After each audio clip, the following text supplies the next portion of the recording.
Hello friends, it's been 2 weeks again. I keep doing this to you all and I keep doing this to myself. I keep saying I want to stream more often.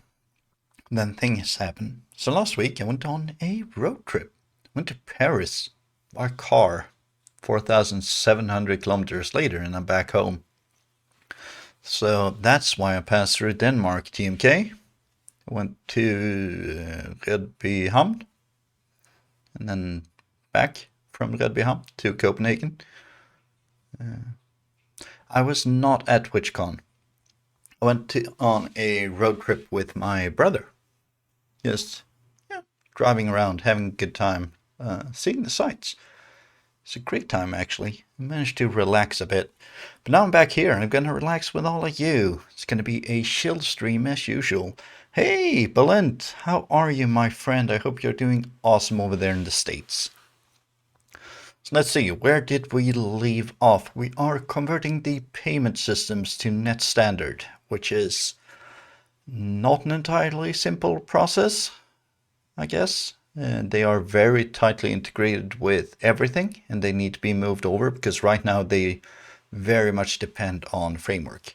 Unfortunately, this means modifying the footprint a bit and moving some logic around as well. I'm going to try to minimize the actual work that the payment handlers do and move everything into a centralized place where, try, don't repeat yourself, all right? So I'm not sure where we left off, but I have 33 compilers and I'm 100% sure I'm going to have more once this stream is over. So we're not actually going to be seeing anything run, I think. We're going to be spending all day in code. Well, the next couple of hours at least. Yeah, glad to see you too, Belint. I've got a bit more time now, so I'm hoping to be able to turn my hours around a little bit and saying hi to you. Had a bit of a time early this week and this weekend, so some stuff happened, and yeah.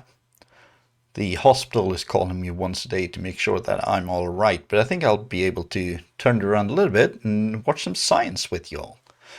But let's jump into the code, see where we are, see what the heck we're actually doing, and take it from there. Because I can't remember, and I haven't snooped before I started the stream. I figured I'd do it with all of you. So let's go. So I left the default order manager up. I did a test compile, and I got all of, all of this, as usual. I think I'm going to disable all of these so I can do one at a time. All right. So let's head into, let's see, where is my shared payment? It is right here. So I'm just going to jump into, I guess I'll leave debug and I'll leave internal because those two are probably the easiest to do.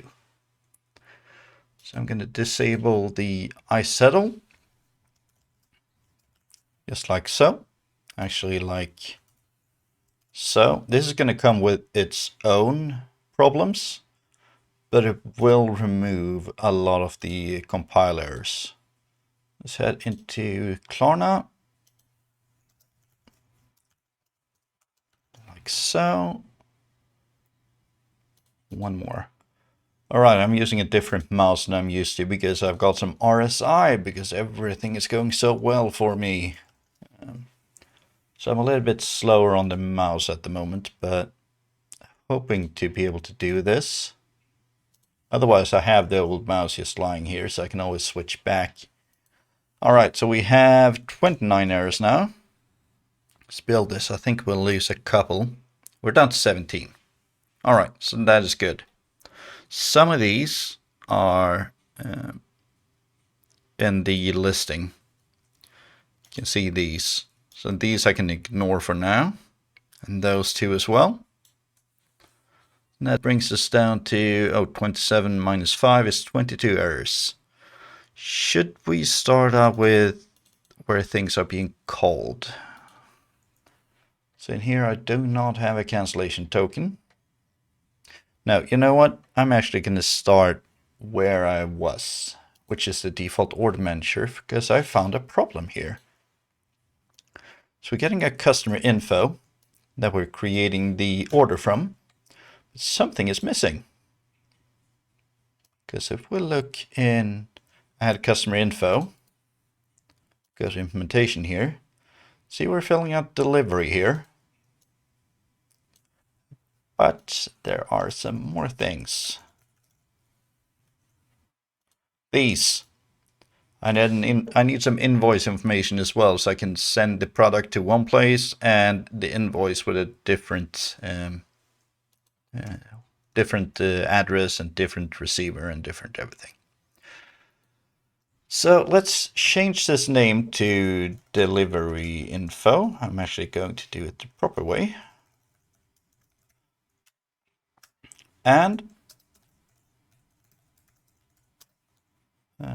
customer TTO, because that can be the same thing. Invoice info. There. So since this is done, oh yeah, I'm actually setting them here and here, so I'm going to remove that. Equals. Remove that. Remove that.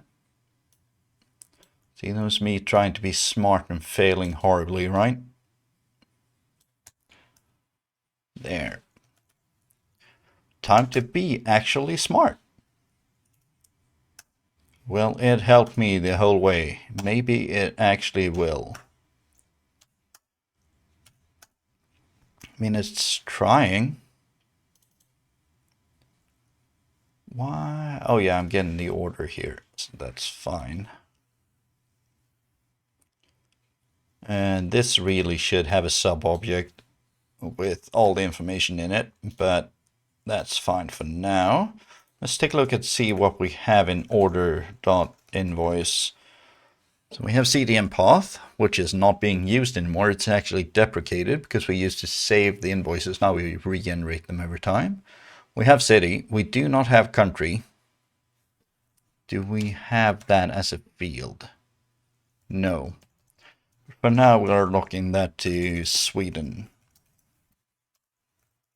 Order.invoice. And of course, it shows up on the wrong side of things. There we go. Country we have email. We do not have. There. Order dot. Name have. Number will be filled out somewhere else. Pay by somewhere else. Street is filled out. Zip is filled out. Phone number. Do we not have an invoice phone number? I don't think we do. Yeah, that's fine. All right. So we're setting all of the order customer info with both the delivery address and the invoice address. That's great. See, let's go to where this is supposed to be called. First of all, some styling, because that needs to have a extra key.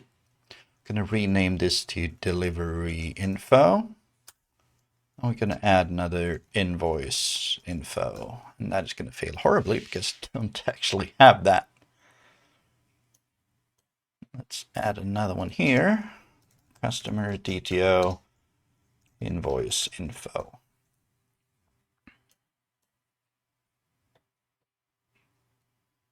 I think that looks good. Can't I set the to created here? Do I have it created on the payment status as well? I do. So I mean, when I've done this, created the order, doesn't really do anything. It's not waiting for payment or anything. That gets done in the handler or set to paid.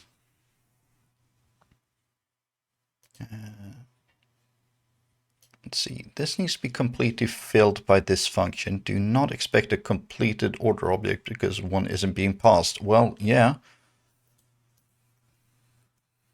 So what more do we need to do here?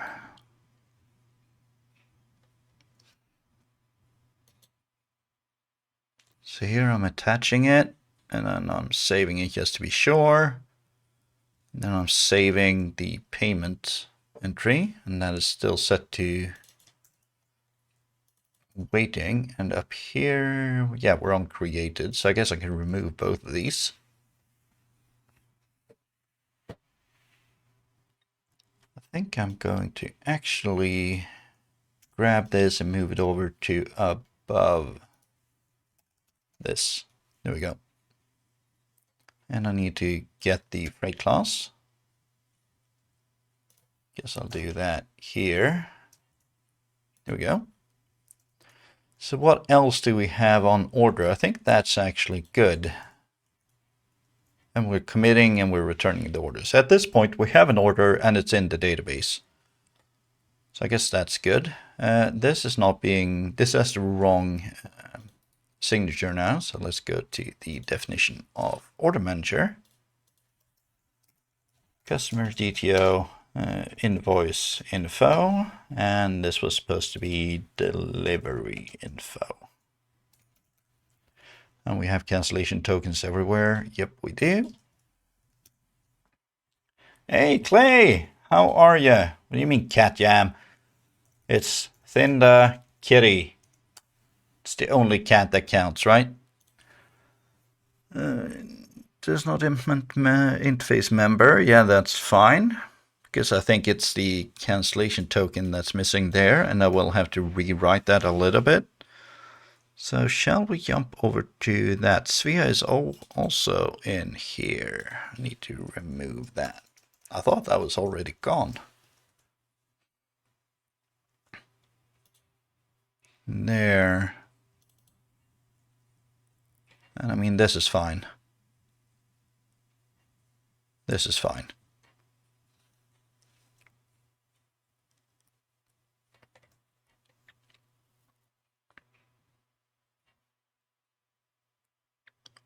See, down here in this, we are actually calling add product order rows, but we are also doing that in create order,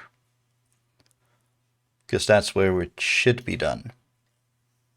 It creates an order with this from the order info rows and the order rows, I guess. No, sorry, the basket. Here we go. So we should never be calling this from here, I mean. So we're going to have to go through the providers now and see if we can get these to work. Let's start with the debug one. This is the simplest one you can imagine, because it basically does nothing. Except it does it wrong. Do I actually need internal payment ID? I think maybe I do. There's a reference to it, which is in here. Just get payment data. Yeah, I will need that. CV hazmat. I have no idea what you mean.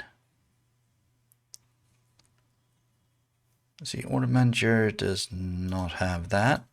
So in here I need to send, yeah, I'm going to create another object, invoice info. Copy this. Call it invoice info. Spell it correctly. I can't see that. Does that do anything on your end? Because I can't see it. It just says, you know, oh. Yeah, I can't see it in the preview in my created dashboard. I'm going to take a look in the actual stream, I guess. Twitch Thindle. Let's see. Almost first. Yeah, Duka, almost. Yes, I can't see it. This is what I see.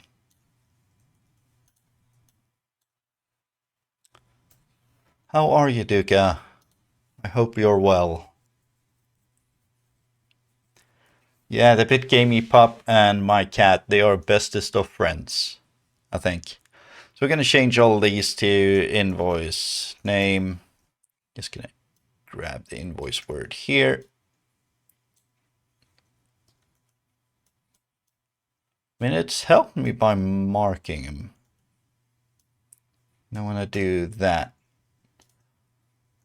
invoice, delivery, invoice city, and delivery city, they can both go to the same email, which is my very doxy, that. So if you want to send me emails, just reach out, you know. I'm not giving you a phone number or anything. Let's see here. So at this point, I do have the cancellation token, and I'm sending that into there. So here, I don't need this. I'm getting an order back, so I can do var order equals. My setting created. Let's start there. I am setting created, so we're going to go through these. Data. So I'm going to have to set that afterwards.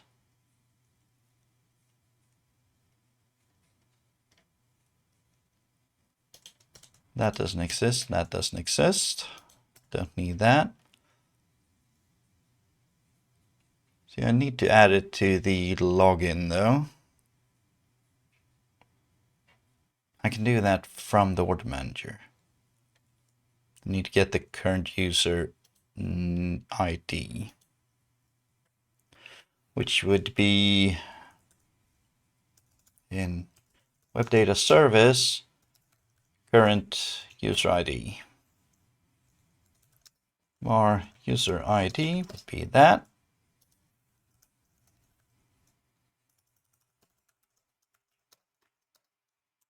There. Bang. Yeah, I could put this in the same thing, but Right, let's keep going through this. Get cookie data order ID would be the default here. This is the problem, because the payment object here is going to be very different for different items or different orders. But I can start clearing this out. We have customer email as well. Do I have that filled out in here? Add customer info. Too many functions. Here we go. Yeah, I've got it right there. I think I'm going to do this and put a space in between there. 1, 2, 3, 4, 5. Yeah, I think I need a delivery country as well. There. Now I have the same things on both sides, but I do not have the attention. No, I do. I have it up here.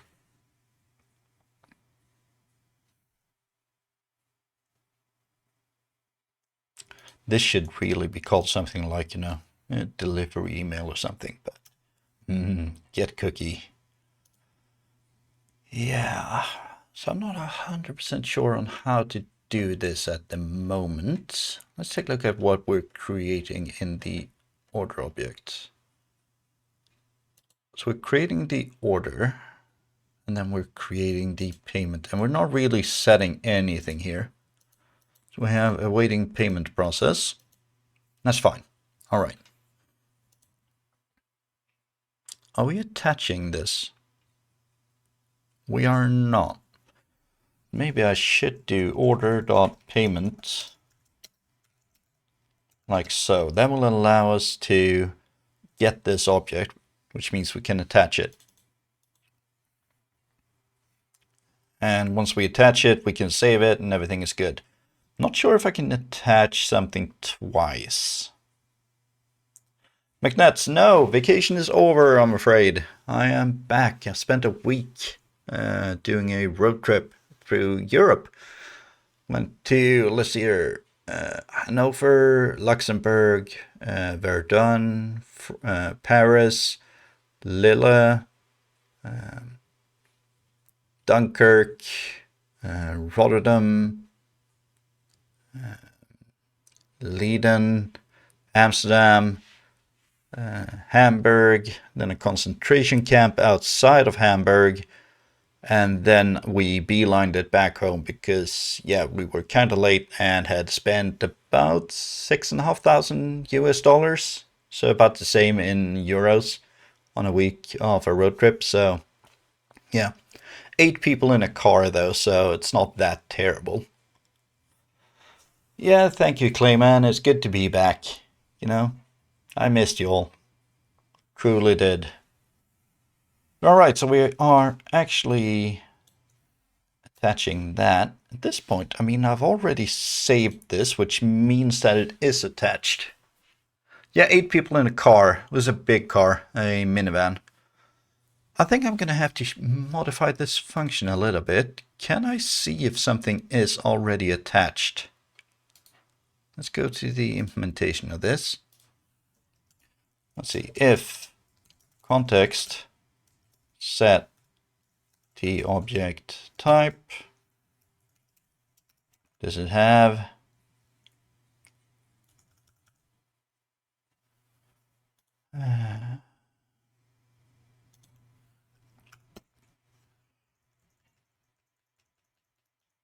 attach? No, I can't see anything here right off the top of my head, because all of these are going to go into the database. Look, and that's not what I want. I want to see if this object is already added to this set. And I mean, added can either be, you know, add async, or it can be attach. Duka, thank you very much. But, you know, it's all good. It's all good. You're very welcome to be here on your vacation, and I hope you're having a good one overall. Are you?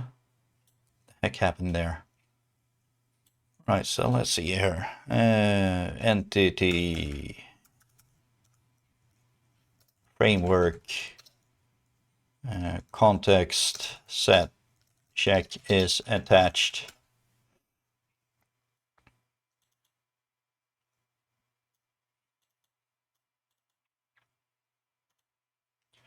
Let's see, here we go. Here's something.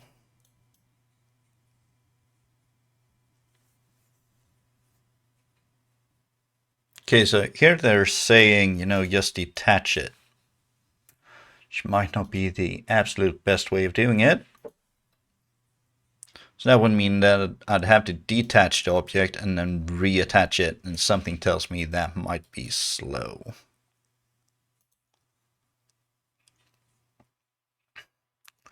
Oh, there's a local. Set, is it set.local? Yep. Local view of added, unattached, and modified sets in this entries. Perfect. Single or default. Can I do, I think, o.id equals object.id. If that is not null, and I should actually do any,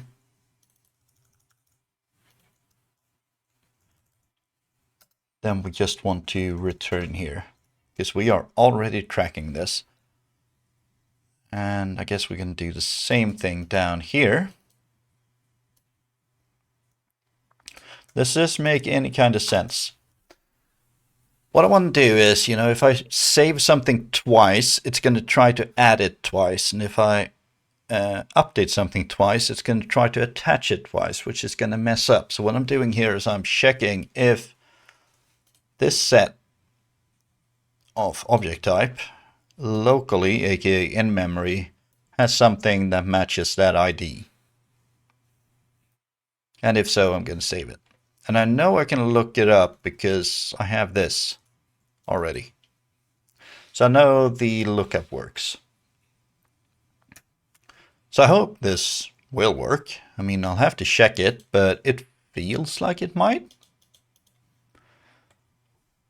Which means, by extension, that in this case I can call payment, do things to payment, and then save it again or update it, you know? And that should work.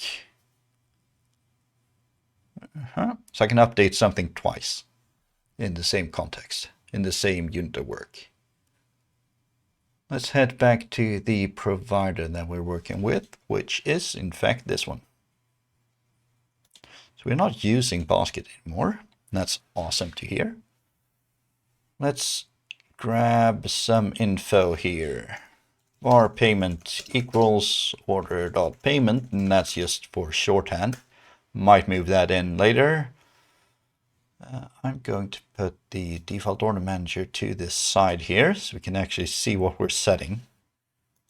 We have the order ID, which is needed to connect those. We have the provider name. We need the method. Actually, we're setting the method, sorry. Can remove those two for now. We are setting the status. So, okay, so we want to update the data. Payment.data plus equals, and we're going to set it to this little line.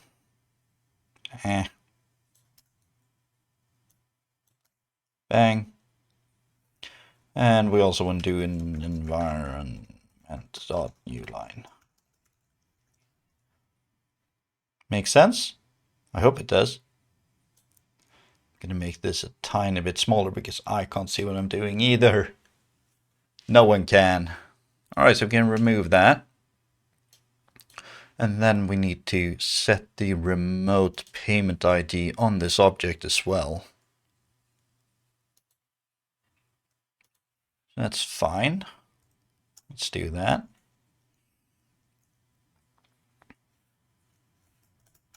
Payment, remote payment ID. Because I mean, that's going to be different for every single type of provider, payment provider. Right, so all of these, they're either correct or I've got some problem in my base code. So I can remove that. Okay. Let's see, I think I'm going to... Should I load the payment object here? It is saved. So that would be better. It is saved, it's in the database, it's in the local store. Should I use the order payment, which requires there to actually be a connection, which does exist? Or should I do a database lookup for the payment object, which is going to be in local memory, which means it's not going to have to look it up in the database either way.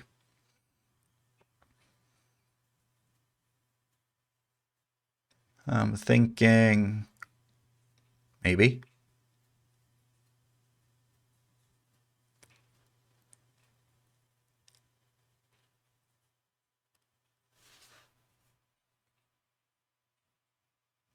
Nah, let's do this.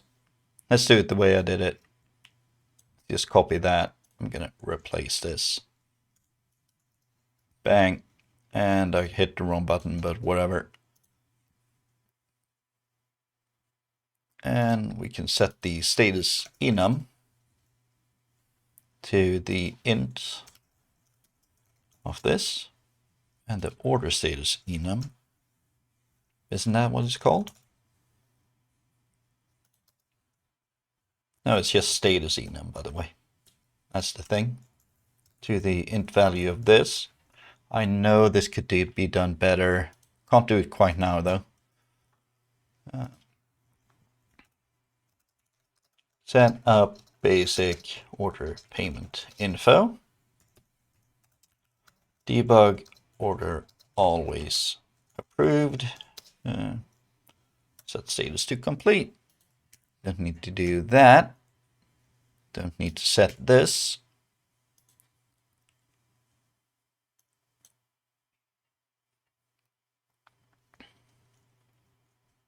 All right, great.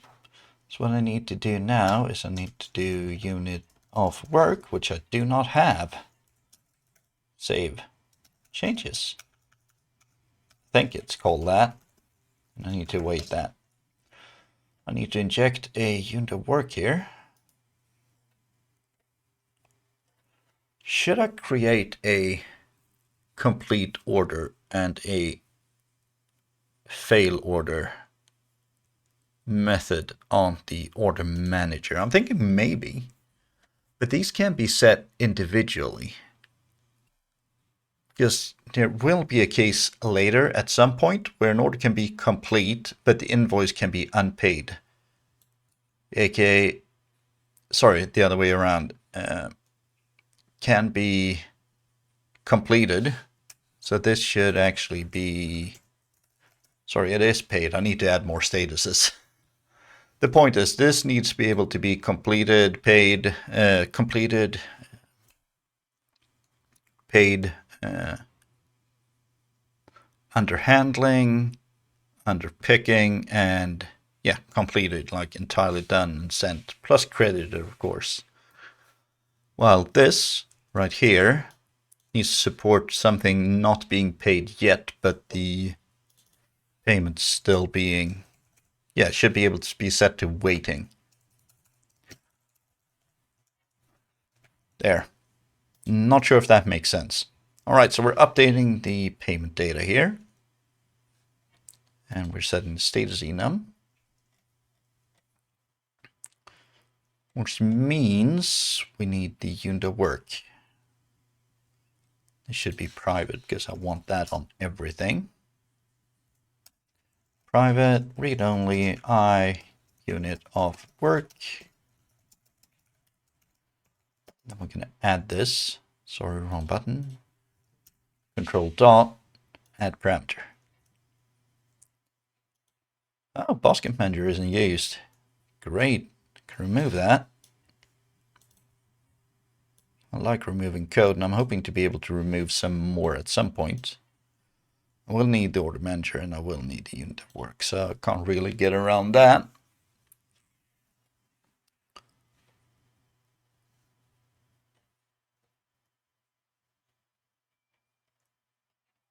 All right, let's get the repo. Payment repo equals, oh wait, sorry.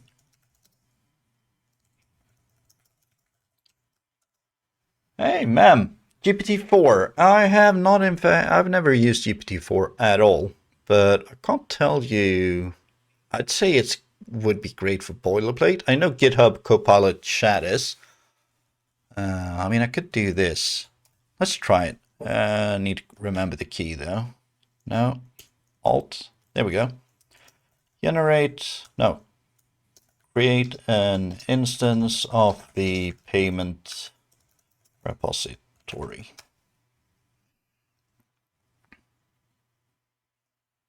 Did it add it? Did it do anything? No. I mean, that's wrong. It needs to be retrieved using the unit of work. Oh, sorry. In your current implementation, you're already using it to create a new order instance. You can retrieve payment provider response object using the same unit of work. Yes, I know.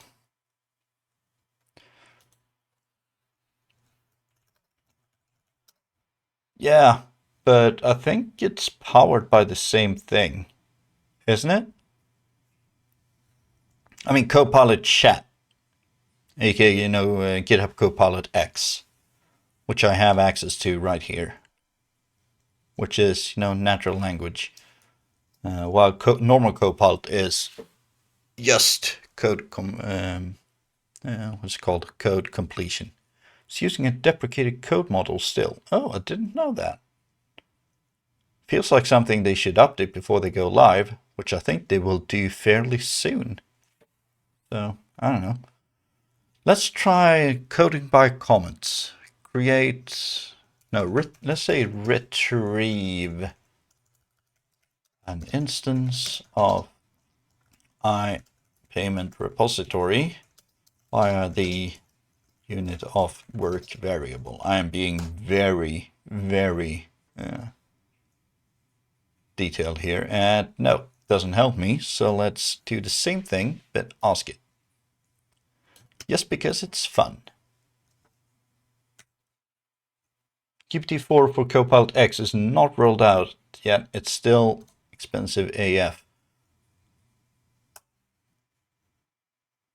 Well, I would think it would be using it. Yeah, my unit of work does not work that way. It did like way back, but nope, it doesn't do it. Var payment repository equals await unit of work, don't get repository, payment repository. There we go. That's how mine works, and we need a cancellation token here. Hey, Code Rush! Thank you so very much for the raid, and welcome everyone. I hope you're having a wonderful, wonderful day. We were just talking about GPT-4 and what voice model, or sorry, what natural language model are you using in Dex, Murky, Rory? And yeah, welcome everyone. So we are currently rewriting our payment system, which is not at all scary, because I need to test these, all of these, and the only way to properly test them right now is to actually run them. And run them locally is hard, so I'll need to push this to a staging environment to be able to even run it properly. So yeah, I can run the debug, so I can test the logic, the overall logic locally, but the actual communication with the remote end, I need to, yeah, do in a different way and test in a different way, because I don't have those as unit tests or anything. So how did the end of the Dex coding stream go? Murky? Code Rushed? Do you want to be called Mark, Murky, or Code Rushed at this point? And who else is here? Anyone want to, talk to us? Actually, hold on. This object, payment, sorry, wrong button. The payment is already attached. Mark is fine. Everything else works. Everything but Dex, or including Dex. At this point, we do technically know that order and payment are attached, but I think I'm still going to do... We'll need a order repository as well. Will it help me? It will not. Why not? It should. I order repository. And this will be a great test for what I just did. Cancellation token. This will be a great test for what I just did with double attaching objects. Let's do order, no, not underscore, order repository. Dot update. Order cancellation token. And we need to await that, of course, because EF isn't thread safe, so I can't do both of them at once. Dot update payment, order payment, sorry, and the cancellation token. There, and we're going to save the changes. Everything requires a cancellation token. Do I not have that? Oh, yeah, I need to start the transaction and end it. Await unit of work dot start transaction, and we need to await unit of work dot end commit, sorry, and I forgot the cancellation token. There, no save changes, nothing like that. We ran it in a parent limit in the speech recognition engine that effectively blocked our approach to adding new commands to open any file in the solution name by saying, for example, open class 1 would open class 1. Oh, a limitation in the speech recognition engine. Is it a problem with adding tokens as you go? Or is it something entirely different? Because I can imagine that it doesn't know what class 1 is.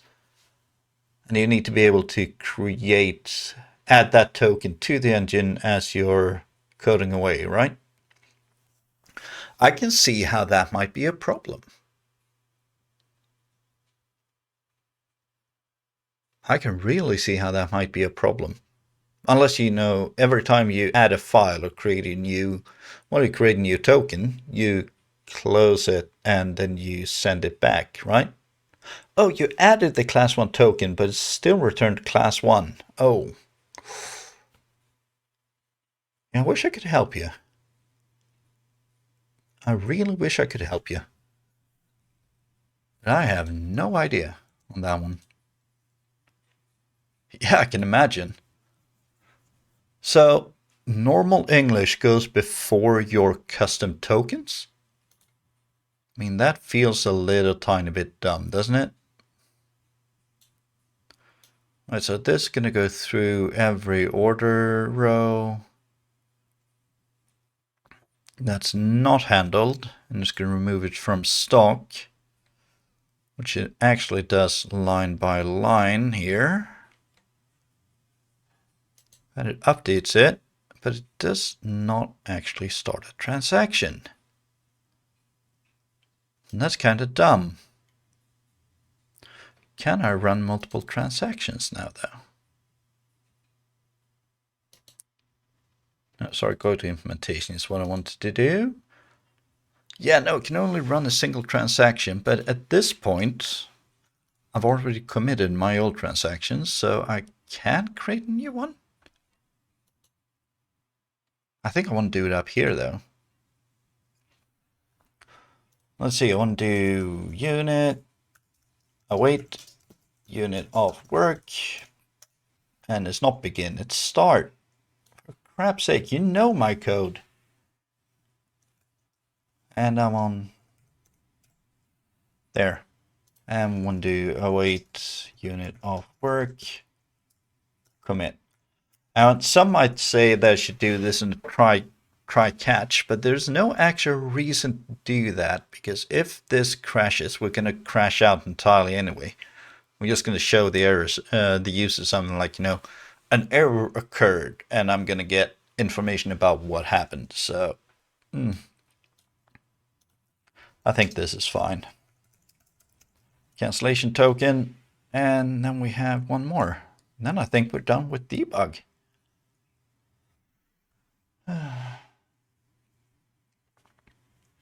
Results were inconsistent between simple tests performed in advance and what we experienced in the show. Oh, that's fun. You test things. So it doesn't really parse that many tokens, does it? Will it parse them later? I mean, are the tokens persisting, or are they temporary every time you open the connection? Because if they're persisting, maybe it takes a while for it to add it and, like, you know, convert it and make it work. I'm just guessing here. All right, so payment provider response currently requires a model order. I don't think I want to do that. Because the thing is, from here, payment return facade and the interface. So we're actually only doing it in these two. This one doesn't care about the return data. So we're doing it in the payment return. And what are we using the response for?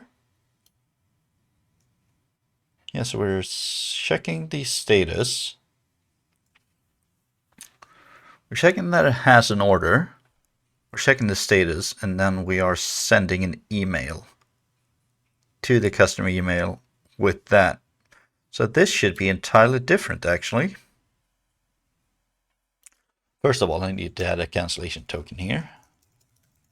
Which means I need to add a cancellation token up here.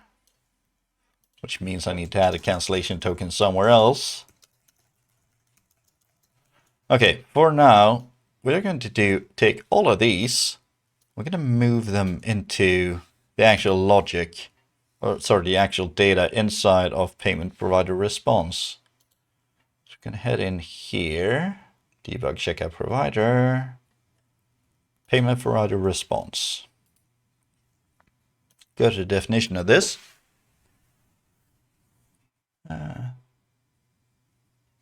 Tokens are cleared and then added immediately before each recognition. Interesting idea, but you're right. Yeah, can you add them on the actual creation of the file?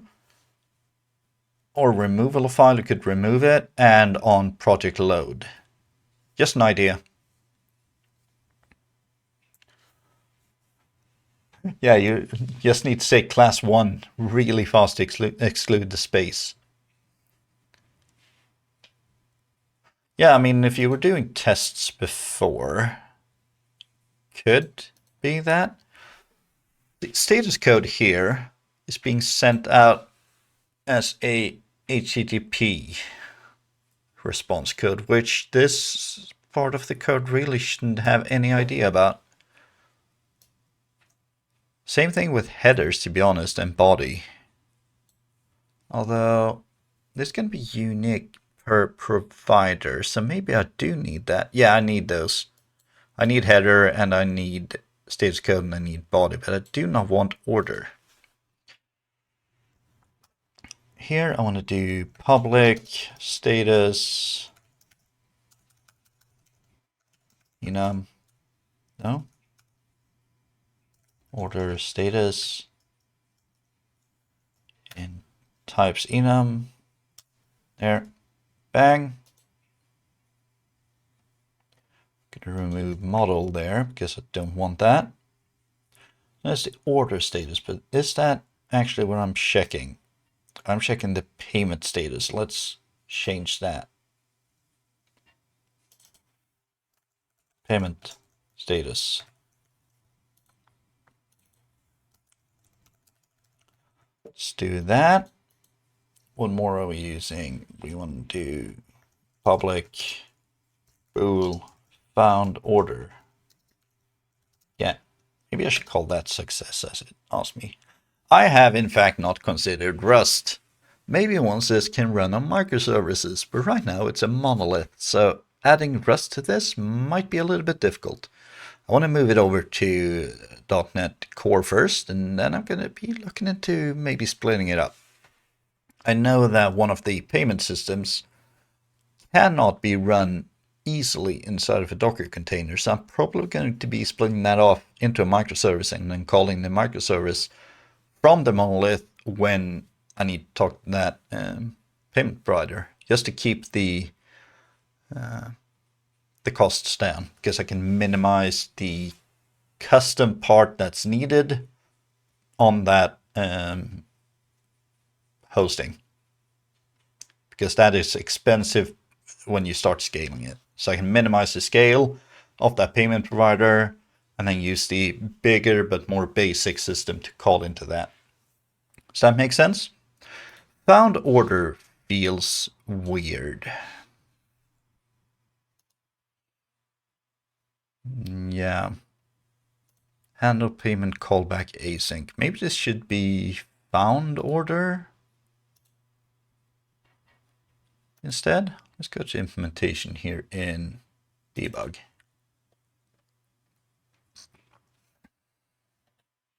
So in this case, we are creating it. But if we look at another implementation, let's look here. We are in not create payment. We are in handle callback. Should be somewhere. Maybe, perhaps, just look for it. This should be it. I think this is the function I'm looking for. Yeah, handle payment callback async. We are looking for the client order ID. We're looking for the model. We are getting these ordered there. If it's cancelled, We're returning null. In this case, I think I want to return, a failed response instead. I think payment status has a payment status dot cancelled. Yeah, so I can return a cancelled there. This is fine. It's going to be replaced.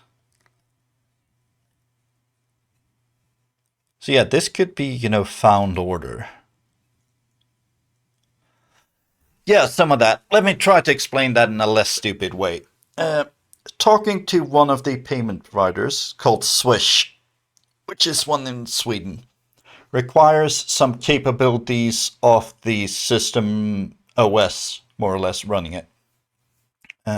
A virtual machine or a container with those capabilities scale more. It costs more to scale them. So if I can take that logic that requires these capabilities, move that into a minimized instance, like scale that way down so that instance could never run the whole system. And then I can call into that when I actually need it, instead of hosting the entire big application, the monolith, on a system that has those capabilities and which would cost a lot of money to host. So that is me trying to explain it after actually thinking about what the heck I'm saying. So yeah, I don't think I actually need the order object here. And I mean, we have null, we have null, we have null, we have another null, and then we have the order down here. So yeah, don't need that.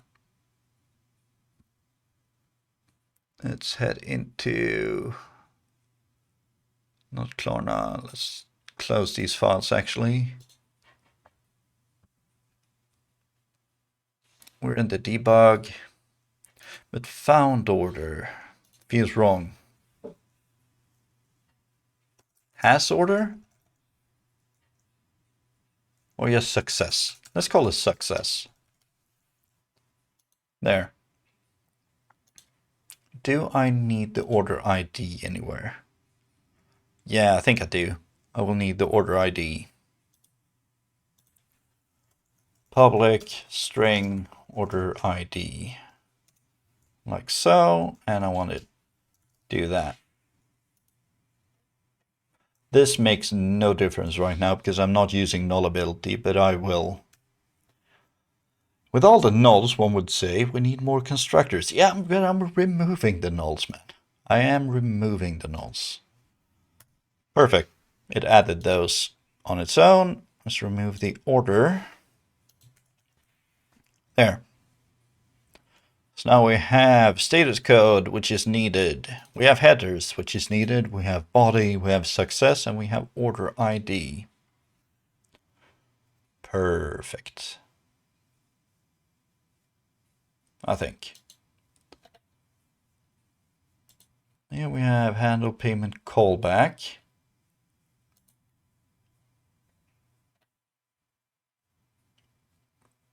And we're returning the response from here, so that's going to be a bit different. If, let's turn this thing around. If response dot success, we're going to check if not that, or response dot payment status is not int payment status dot complete.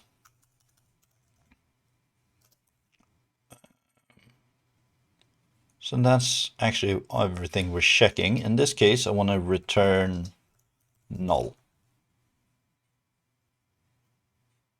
No, I want to return, still want to return response, which is why I had it the other way around. So let's turn this around again. Sorry. And we need to make sure that it is that.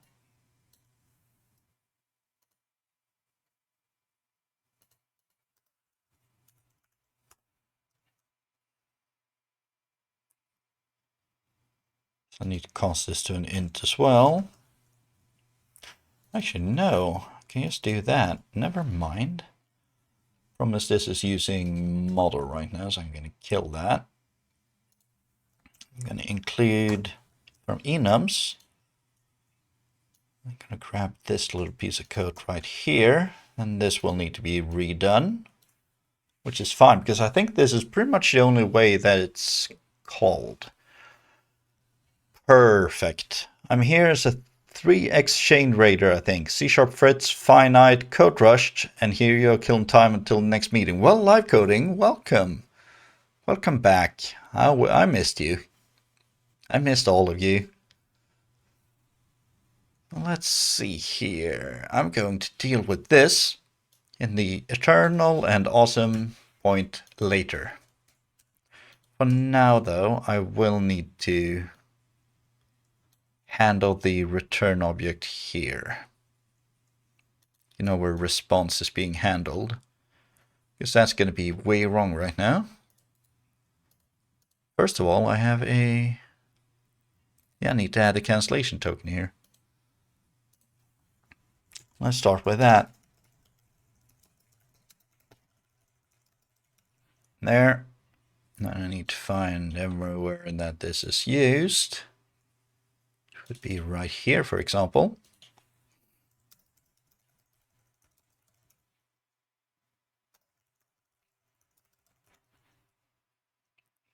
And we need the cancellation token right there.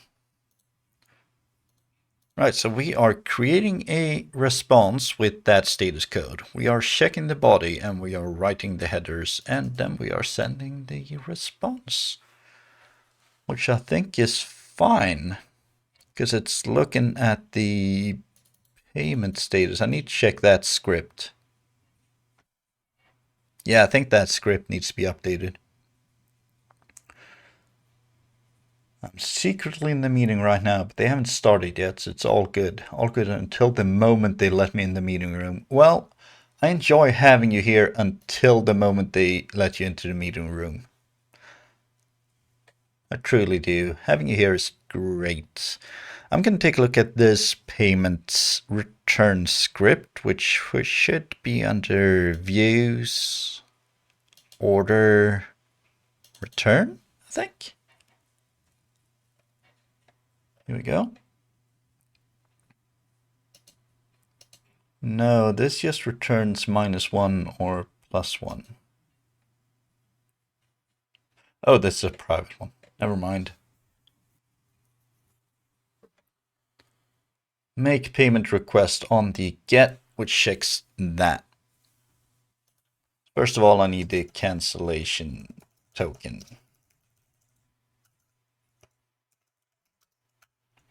And I need to learn to spell cancellation token.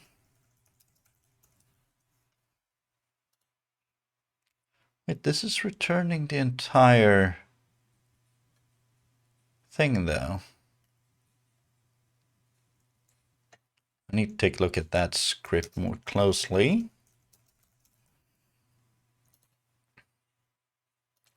This is calling order payment status with order ID. This is payment return, not payment status.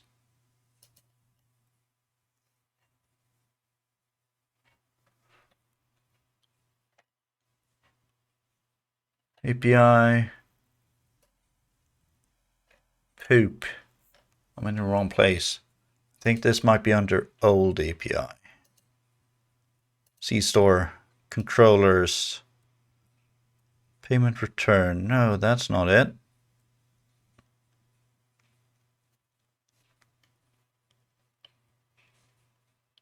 I am confused.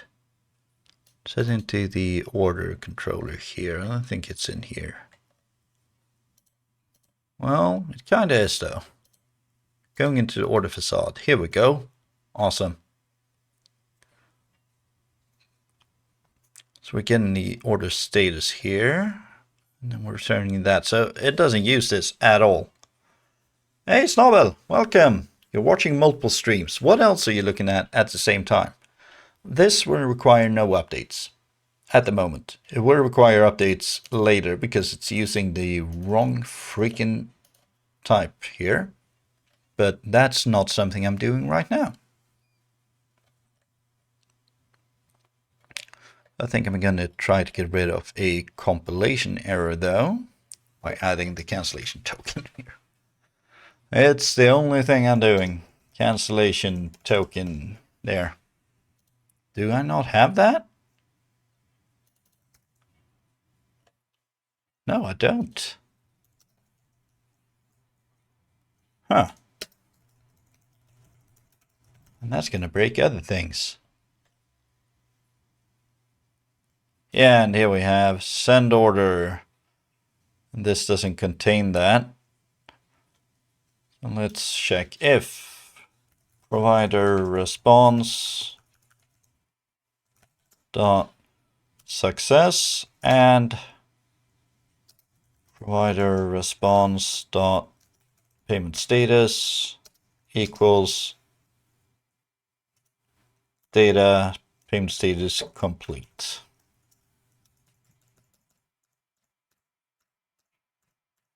There, bang, that's working at least. Then we have everything underneath here with the mail util and the provider payment return DTO. That is for later. 100% for later. I mean, this should call into the order manager and like notify order complete or something. I think that's a better way of doing it. But for later. First of all, let's jump back to the debug provider, and here we go. We need to change this. So in this case, we have a success, and we need the order ID, which we have in order.id.toString.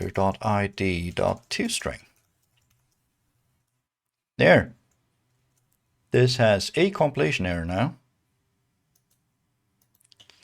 So here we need to look for a payment with that remote payment ID, and I think I have that. Our payment repository equals await unit of work dot get repository I payment repository and the cancellation token as usual. And then I want to return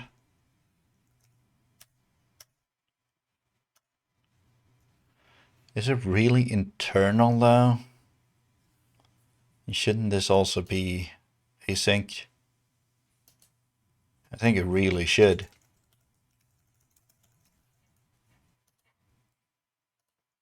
Await .id.toString. So this needs to be a string.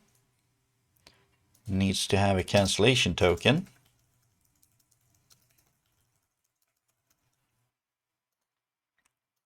And this needs to be something else. Start out with going to the definition here. Payment. Oh, it does take cancellation token. Get by remote payment ID. Yeah, that's exactly what I thought. There we go. So now I need to await that right there. Like so. I think that's going to do everything I need. Async, and it needs to be a task. And that is erroring out.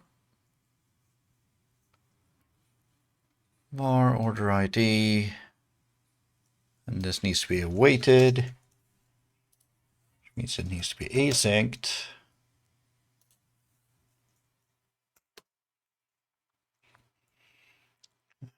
We need the cancellation token in here. I think cancellation token is the single most common word I'm saying. So in this case, I am hard coding where it's going to send the response, which is to me.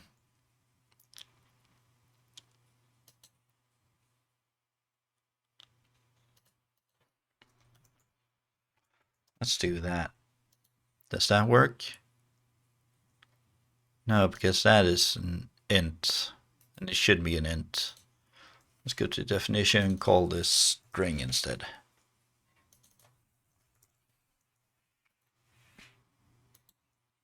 There. I think I'm actually getting more errors as I'm going through this. Now I'm only on the first one. And I don't need to task from result this since I'm actually doing something async now. Can remove these. And I have no more compile errors in this file. So I think we started out with 30-ish odd something. Let's try this. It's going to be more. Was less? Way less. Well, I need to update the thingies. I need a cancellation token here. Debug. Oh, this is normal. Never mind. I haven't even started this one yet. Yeah, Sphere provider is throwing a fit, which is not weird at all. See, they're all doing the same thing. But I'm going to have to go through these one at a time. Maybe I should comment out the entire file instead of just that little part right there. So I'm going to move this to there. Move this down. I'm keeping the namespace, but I'm going to change how the namespace is handled by adding a thingy.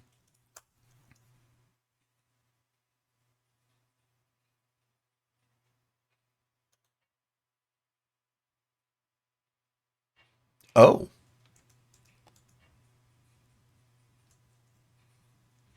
I need to move this up one more step. This is temporary. I'm going to be moving this over to a separate DLL as I go. So first of all, I'm going to do that. I'm going to go through all of these. We have invoice provider, order facade, switch provider. Let's do the same thing up here. Just get rid of those errors so I can handle them as I go and I can see what's done and what's not. I'm still going to have a couple of errors, but that's fine.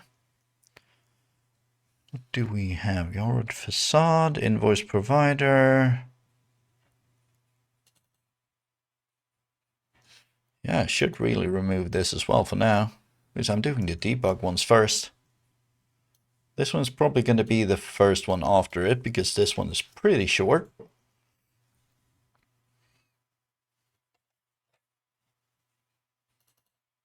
Order facade does not implement payment return string. No, because it needs the cancellation token there.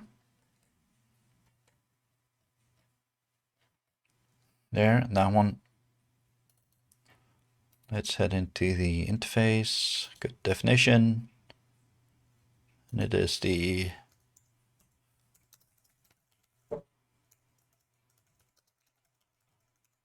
since we are doing this, and that is in fact also a async method, I can do this right away, which will give me a different error, which is fine. Snobble, you never answered me. What are you watching more than this? Not that you have to answer anything, I'm just, curious. This needs another one with the cancellation token. Payment return is fine. This would be the, that's internal. That's internal. Get payment status.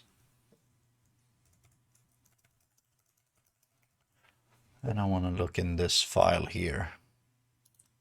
Actually, I could use, this.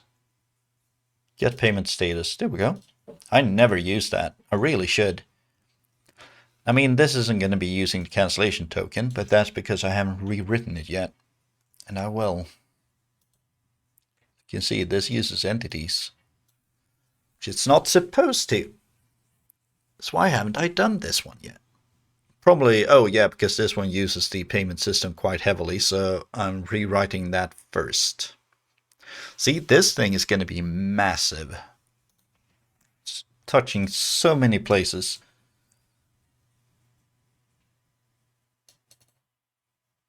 Order manager. Add customer info.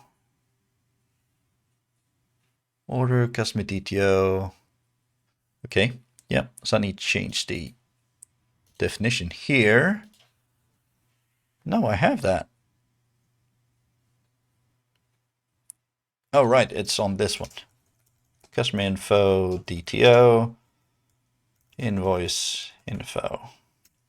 I think I can actually, remove this from the public side, right? Yeah, I can. Doesn't need that. That means I can unpublic it in here. Add customer info. Private, no, protected, sorry. There. I'm not bitter for not being selected for Sweet Hug. Well, they did say that they're having another meeting. Right? They hadn't even done all of this selection yet. They just started, so I think you'll get there. I think they'll accept you. Would be weird otherwise. What session did you send in? I think you mentioned it, but, there's no given that corresponds to the cancellation token. No. Should I just go through these and try to get rid of some of the errors? I guess yes.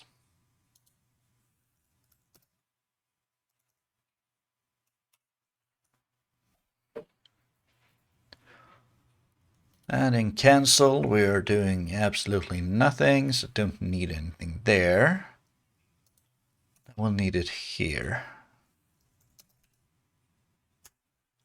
Something like so. Have it there. All right, that's a few more. Checkout facade. What? But I have that. Oh, it's because I don't have the invoice info. And I'm not going to for a tiny little bit more. Am I?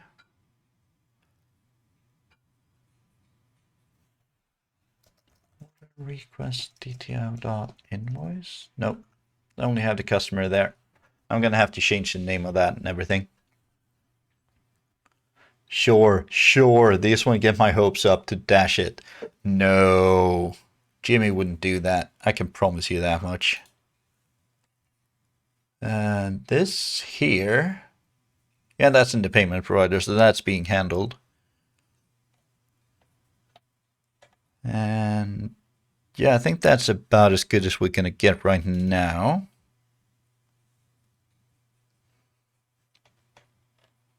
I mean, these are in the order facade, which is going to be changed, and they're in the debug normal, which is what we're going to be doing right now. I'm wondering about these two. Let's take a quick look at those. Yeah, they're in the send email part, so that's not weird.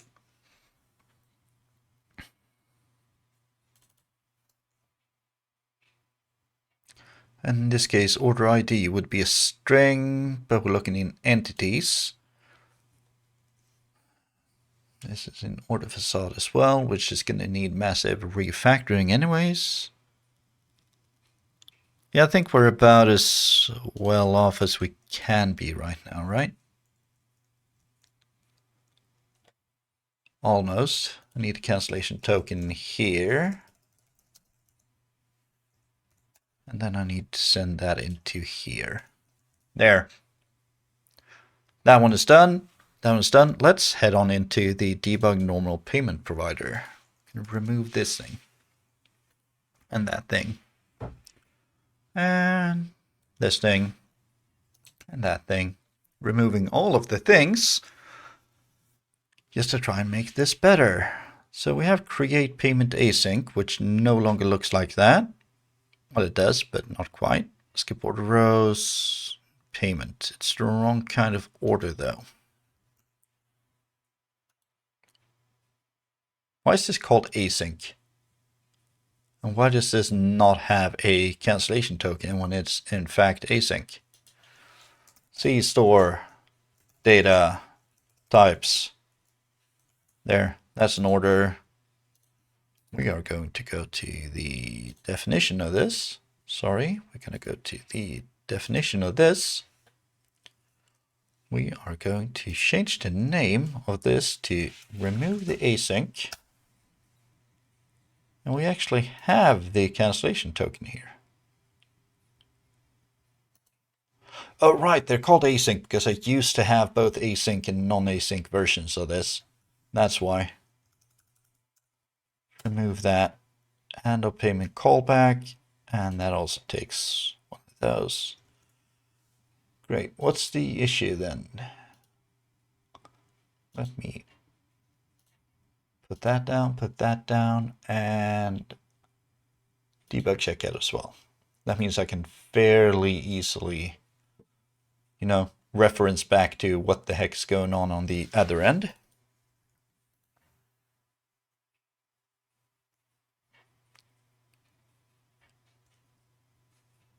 Public async create payment. Oh, wait.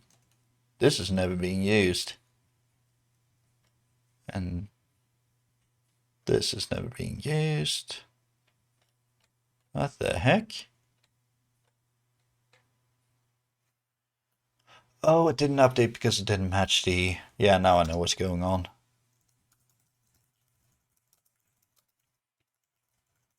Now it's going to match that. And it's going to add a reference from the interface, and we are golden. Great. So this... At this point, this really shouldn't be an order object, though. I don't like that. I mean, it is in the interface, right? Yeah, it is.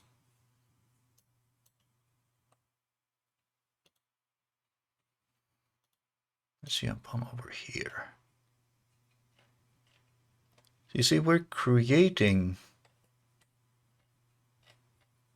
No, we're not. That's order status changed. Could check out create payment. Yeah. All right. So in this case, we have an order. I don't think I like that.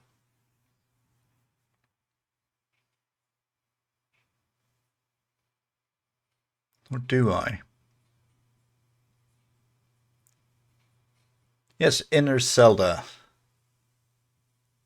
Yeah, sorry. I'm too cool to have async in the name. The reason I don't want async in the name is because everything is async.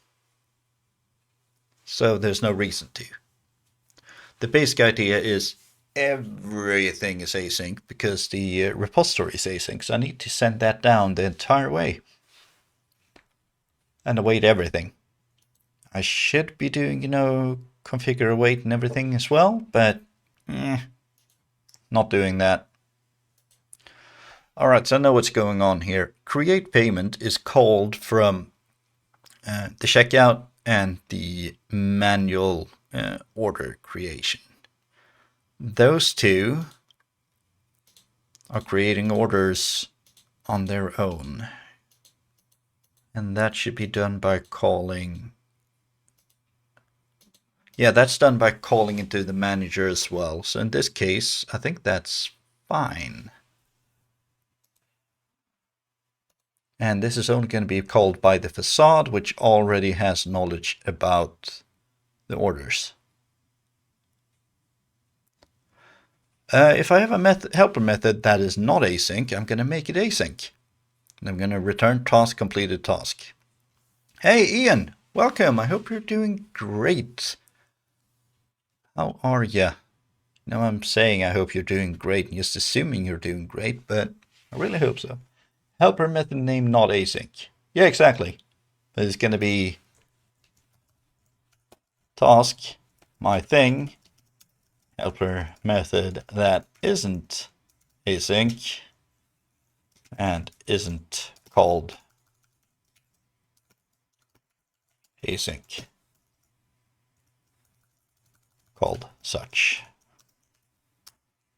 And then return task, completed task. And that is the basic thing. The basic way I'm doing it. Make sense?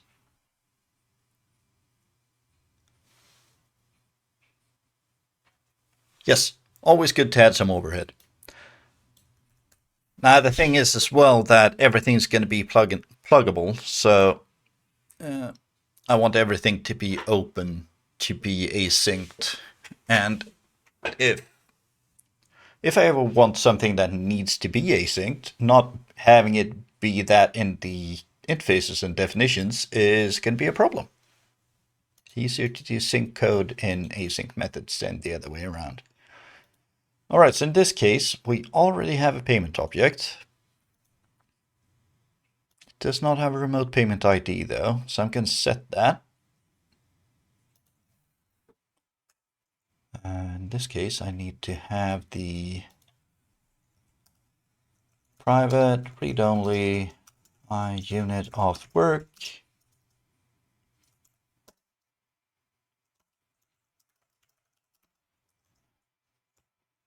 I need to know about that thing. And I need to add it to the constructor down there. Or payment repository. And that's not included. There we go. In this case here, I want to do a await unit of work dot start transaction.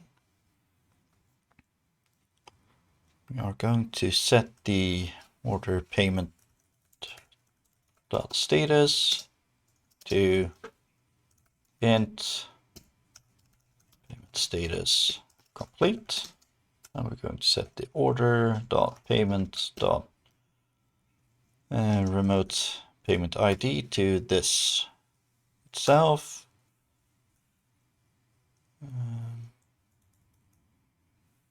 Actually, I don't think I need those two. Let's do this. Since I have the objects, and I'm going to attach them. So I think that's fine. Yeah, it is. And we also want to set the order status to paid, because again, this is a debug thing. Your status, no, status enum would be an int of the order status dot paid. All right, in this case now we want to do, yeah, I need those two. Never mind, I need the repositories.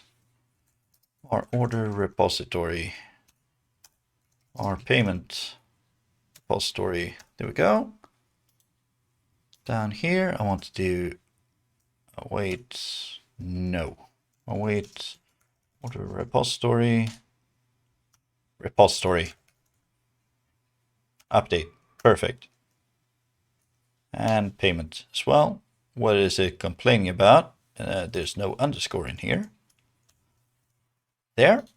And then we want to await unit of work commit. There. So now we are setting the order to paid. And then we want to remove it from the stock as well. So there. Creating the payment return and sending them on. Perfect. This now takes a store data types. Maybe I should include that up here. There. Remove system text. Need to update some definitions here to match. Oh, here's another one I need to fix. And this one needs to take a cancellation token as well. My stomach is jumping around like crazy. Let's see, what do we have here? 403. That should be null, null, false, null, right? Yeah. because we didn't find anything and we don't need to handle a callback, so this should never be called. Plus, it's still async. There we go. I think I should actually be able to just throw new not supported exception here.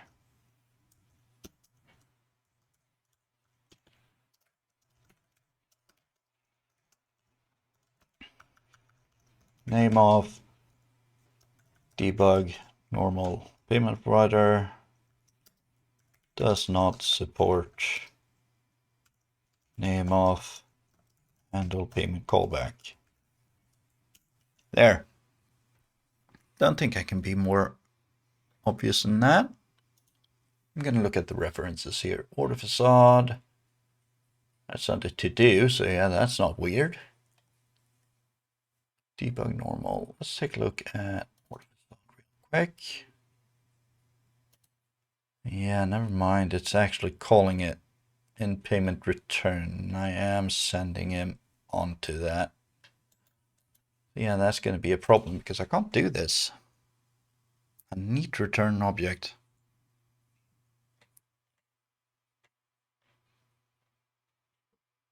I mean, right here, I'm setting everything to handled.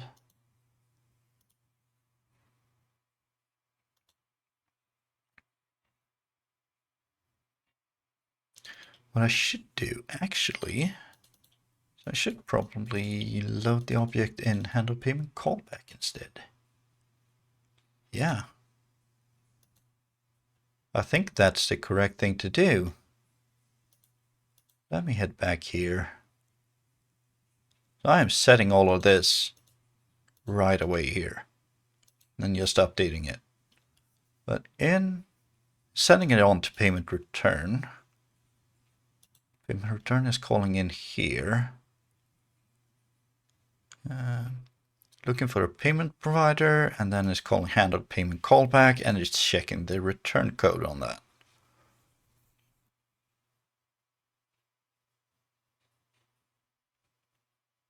Yeah, so this should be set in handle payment callback. Nowhere else.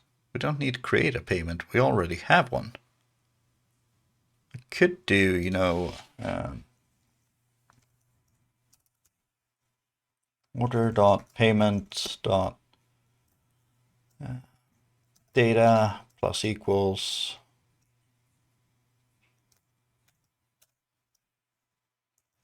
something like that, and then environment dot. And this needs to be a interpolated string. There. All right. So we have that. And I want to save. This should be inside of the start transaction. And I need to update the payment repository and save that. All right, let's jump down to here. So we don't have the order here. I think we did before, didn't we? Before I messed it up and changed this to not supported exception. No, you just sent back a 403. But I do know that we're sending order, return order ID there. We're ending up in here. And that's ID right there. Why is this not being sent in? Let's do a ID right there.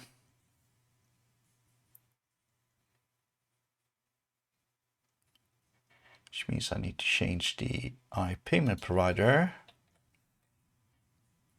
Handle payment callback. Int order ID. That needs to be nullable. Why am I doing this? That is dumb. Remove those. Use that instead.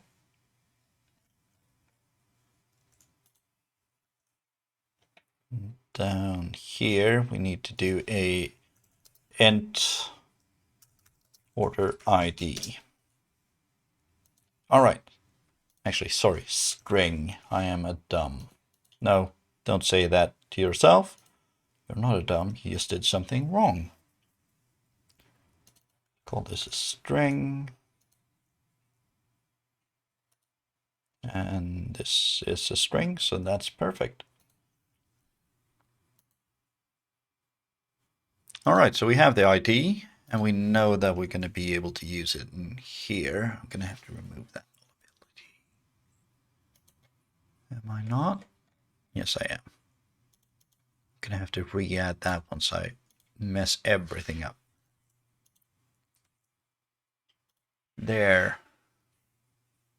All right, so now I have the ID of this order. Am I sending that mail from in here? I am not. That's good. That's great. Good, good. Let me add the int order ID here. String order ID, sorry, string, not int. That is nullable. Means I need to add in here. Handle payment callback.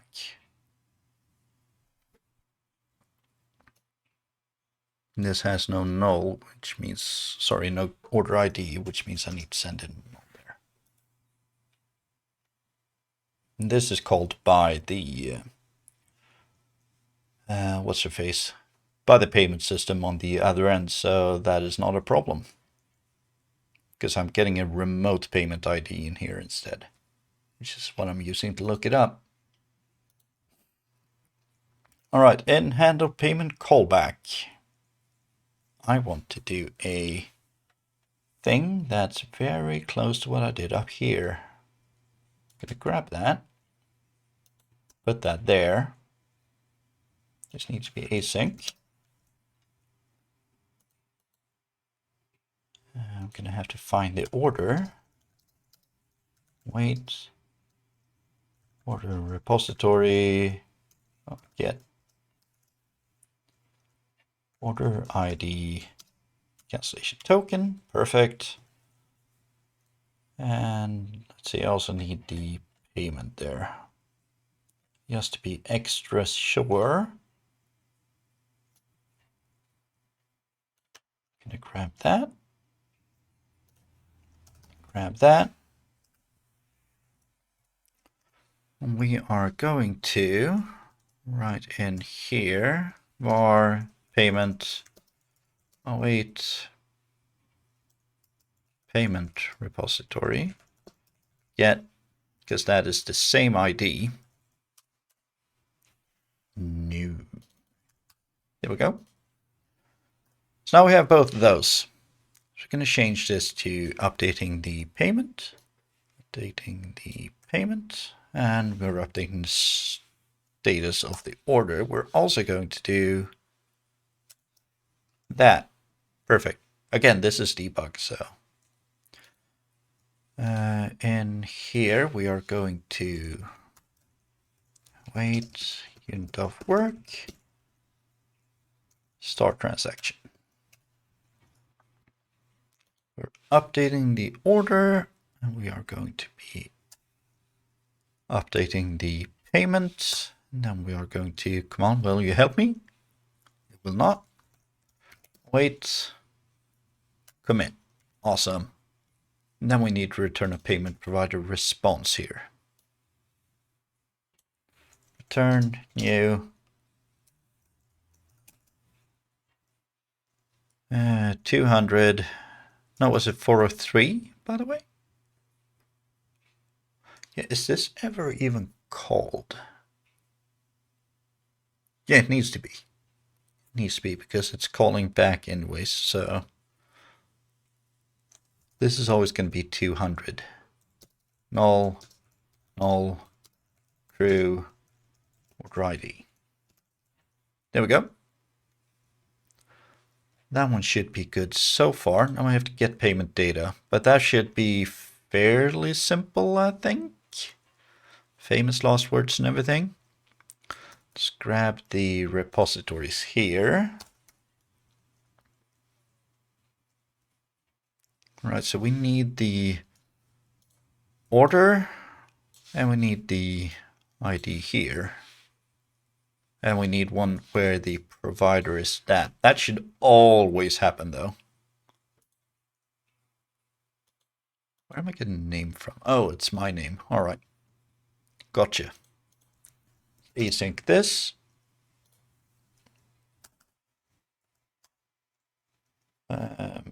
Bar payment equals wait. It's not get by remote. Just get provider order ID cancellation token, because this is unique. It's always connected and it's a 112 in order, which is unique. There. PID equals ID.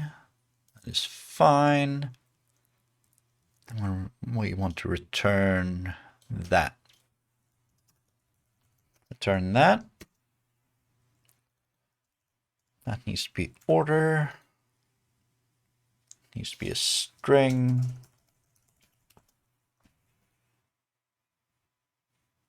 And what is null in the middle? It's display, which we don't care about in this case.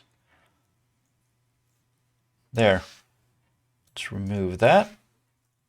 The display is for when you're running a checkout and you need to display like a system that,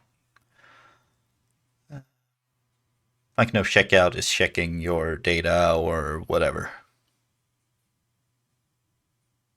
Or yeah, just the actual checkout form is going in here.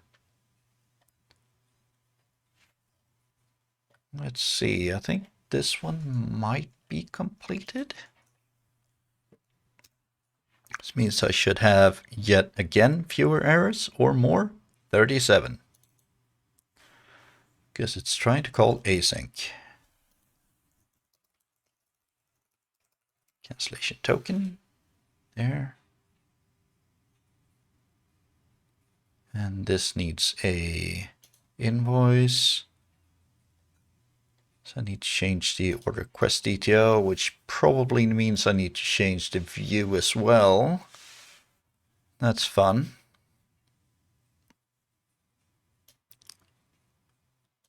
Let's jump into the view real quick and take a look, shall we?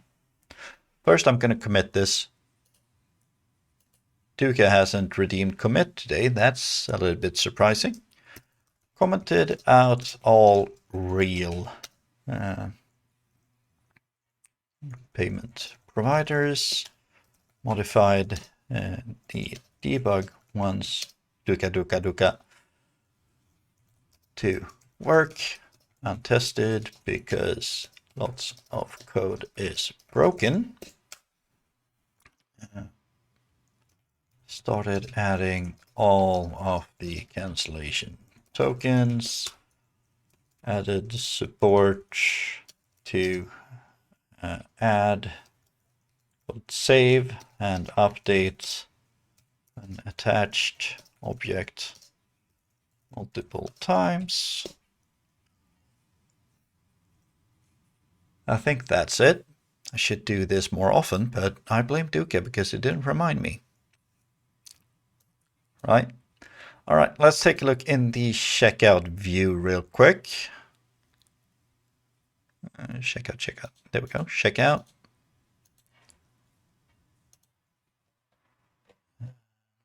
What are we doing here? Check the customer info.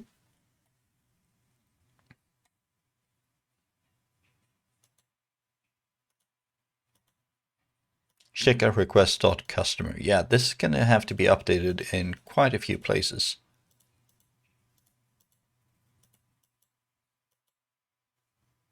Plus, if it's a loaded customer, we need to fill that from the other side. What I should do, because I'm never going to get the info from the user about that, so yeah, I don't need to modify that object. what I will need to do is, so I have the customer right there. So if we have a customer, I'm going to create another customer DTO. It's the type, right? Yep. Invoice info equals new. No, I don't need to equals that anything at all. Down here, I want to do an else. Invoice info equals request DTO, and I'm going to add that right here. All right, so we have a login, and they are invoiceable. If customer dot invoice enabled,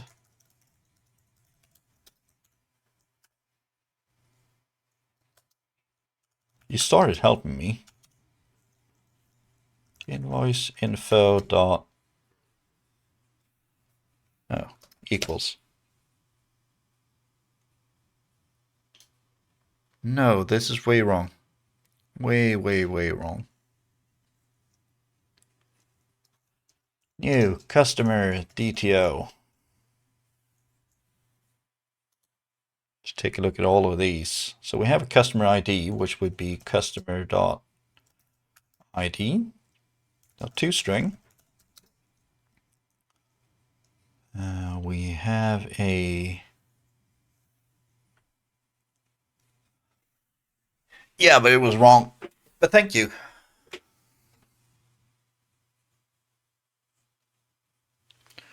In this case, we don't really care about that, but we want to set it anyway. So let's do customer. No, don't I have that? Customer. Dot.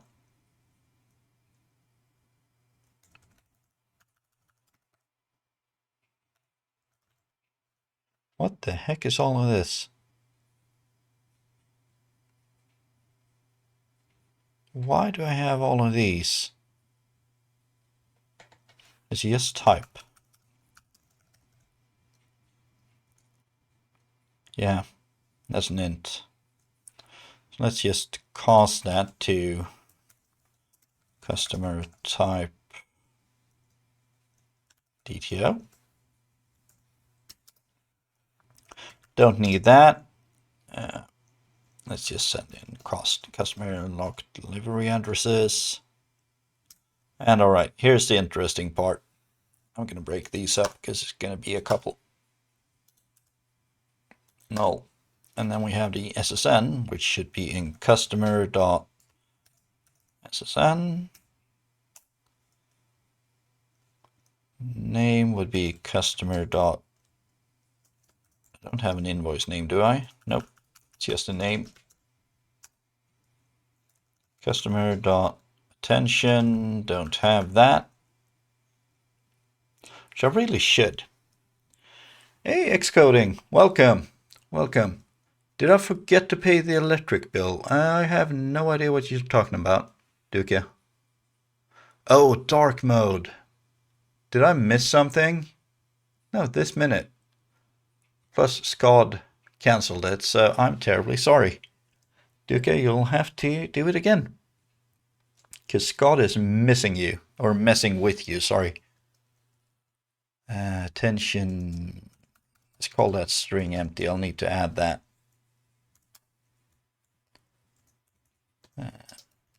Add ability. No, wait. Attention should probably be the customer DTO dot. Oh, come on. Oh, I don't have that there, but I do have the order request DTO. Customer dot name. It's the person who made the order, of course, that's going to be the attention, right? Do we have a phone number for the... No, we do not. That is set to the actual customer DTO. Request DTO, of course. Dot phone number What else do we have here? Email. Customer.email. We have too many arguments here. What else do we have? It's too long. Yes, God killed everything. You're rich. What did you pay for? Well, if you redeem dark mode again, you'll see what you paid for. What you paid to not have happen. Let me go into the implementation here, or the definition. Here we go. Going to roll out a bit to the right. Actually, I'm going to do this first. Going to attach it to that side. Attention, phone number, and then, yeah, we have the addresses. So that would be customer.address, invoice address. This is going to be null because that is still empty. It's coming. Customer.zip.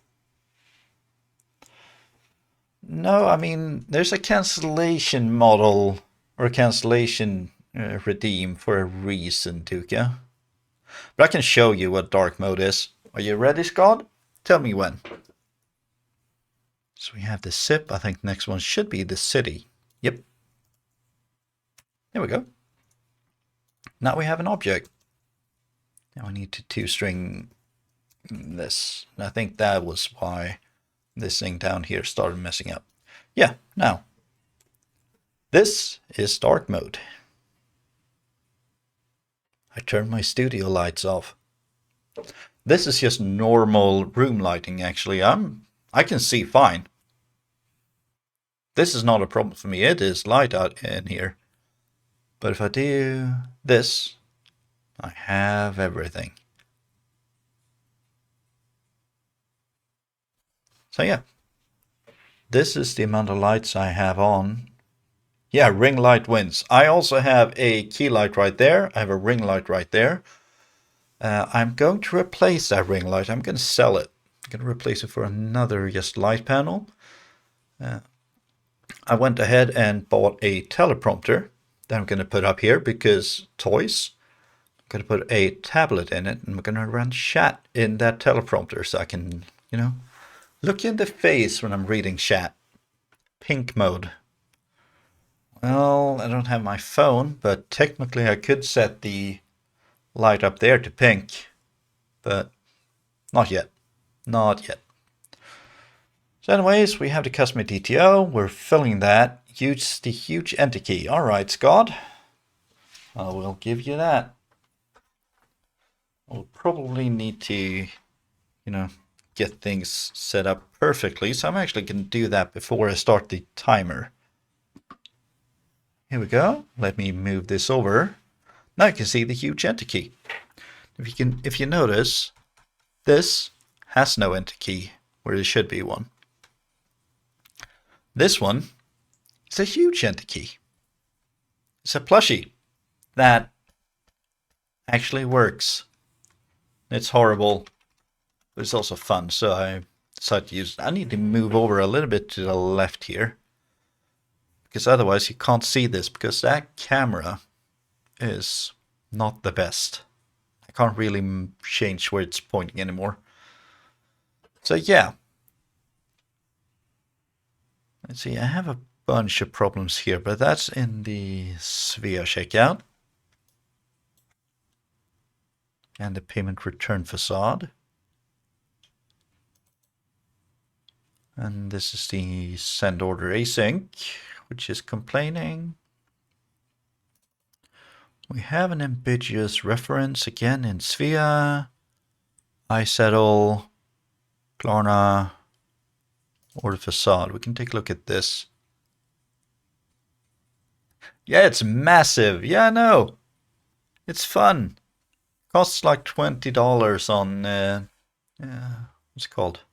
On Amazon. I got it as a a Christmas present from my brother because I asked for it. Locate order by remote payment ID. Yeah.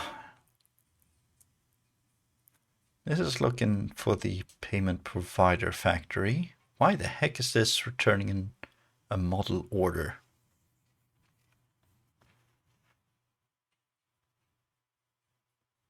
Yes, we're looking for get payment data with that ID, and then we're looking for the order ID in there.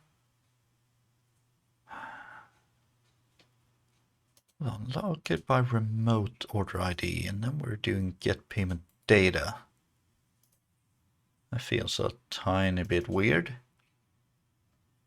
Yeah, right, so it uses internal payment ID there. That's fine.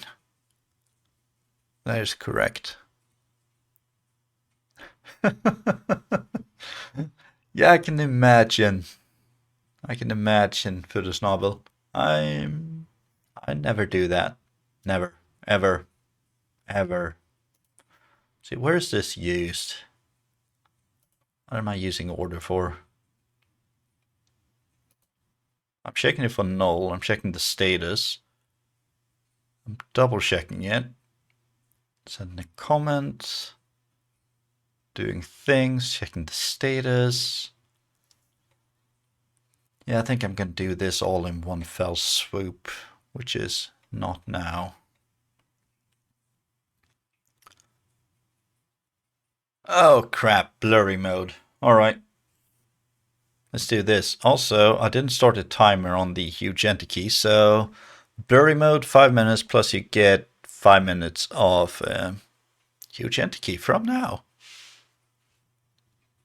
What's this then? Ouch.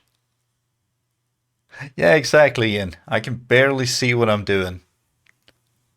I am wrecked. Trust me, I'm not quite got double vision, but fairly close to it. Let's see, should I check this? Hey, wise otter. Thank you for the follow. Thank you for the follow. Good timing, because I can barely see your name, your nickname, when you followed. Yeah, the red squiggly lines, they kind of stick out a little bit. So that's all right. See, this is in the facade. That is allowed to know of the objects, right? Let's see, store dot data dot types. Let's return an order here. Can remove this.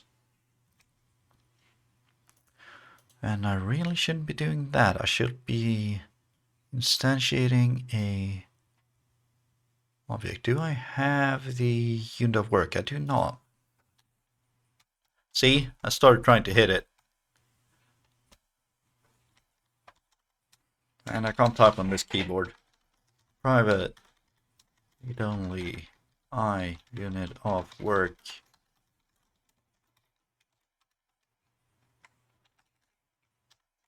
Don't worry, I'll get to the enter key in just a moment. Again. There. And it's added it. As I have -7, I don't see anything without the glasses. Well, everything is blurry, so yeah. I'm not gonna let you do both blurry and dark mode and huge enter key at the same time, because that would be just pure evil. I'm going to do the order facade now, because that is the logical next step, unless I want to rewrite all of the providers first, which is not enticing. Something I kind of want to do, but at the same time definitely not. Alright, so we are trying to look here. Don't need to parse that anymore. First of all, I'm going to change this to a C store. Oh. See, bad keyboard. No, not bad keyboard. Me not being used to this keyboard layout. Alright, so I need a repository here. Or order repository equals await get repository. I am touch typing because I couldn't see the buttons if I look down. I Order repository. No.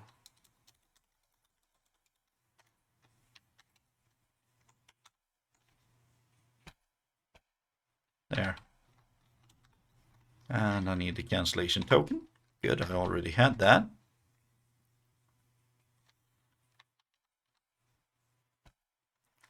Order not redirect facade. Equal wait repository, just get by the ID. What now? Oh yeah, I need a cancellation token. See, even though I'm adding it everywhere, I still forget about it. Right, so I can remove that thing. Payment provider is null on at least one. Yeah, if I can't find this, I'm in deep crap, so yeah.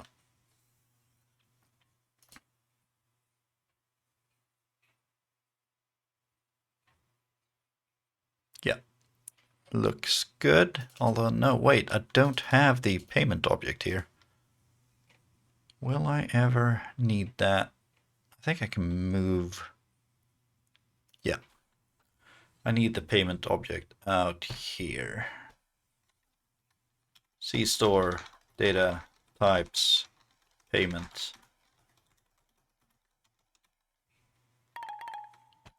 Time is up. No, I don't think I would. I'd still mess up. Time's up for both blurry and huge entity. And I think they're both on cooldown, so most terribly sorry. I can move back over. I can remove the keyboard cam. Maybe I can type properly. Right, so we're trying to get that. We need a payment repository. Payment repository equals await. There, bang. At this point, down here, I really want to have a payment entry. Because I never want to reference order.payment. Or do I include that when I do a get? I need to take a look. Go to implementation of this. Nope, it's the default get.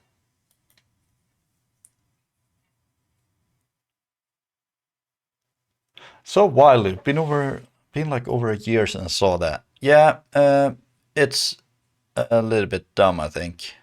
Here. It's waiting for 10 seconds to see if we got any data back, which is tiny bit dumb. Tiny bit.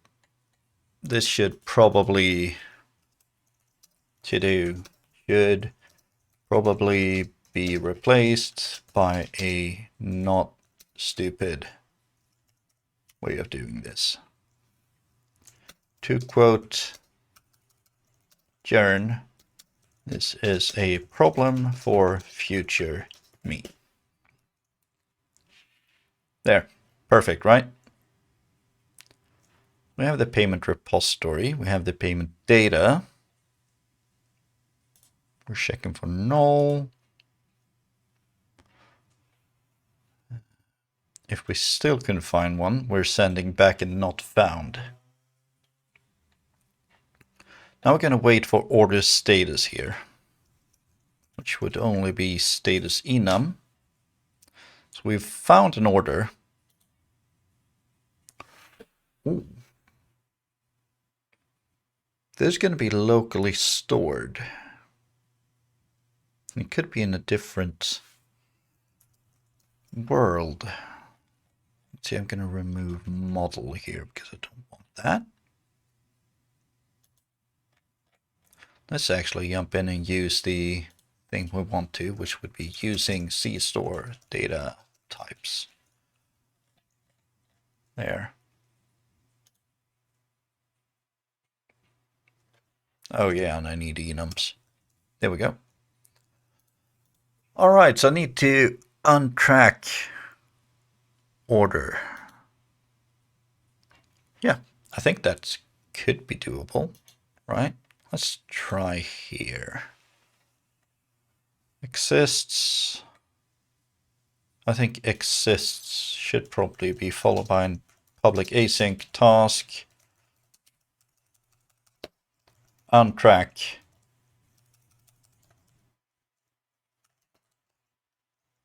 String ID cancellation token. Actually, maybe this shouldn't take a string. I think this should take a t-object type. Like so. All right, so context set local.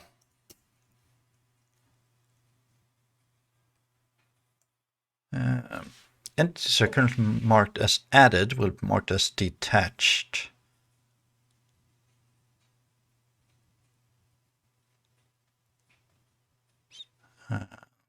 Since the added state indicates that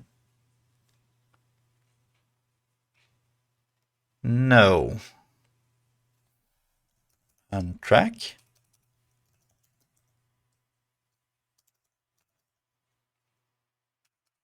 Oh, yeah, you're 100% correct. The object type dot local dot track nothing.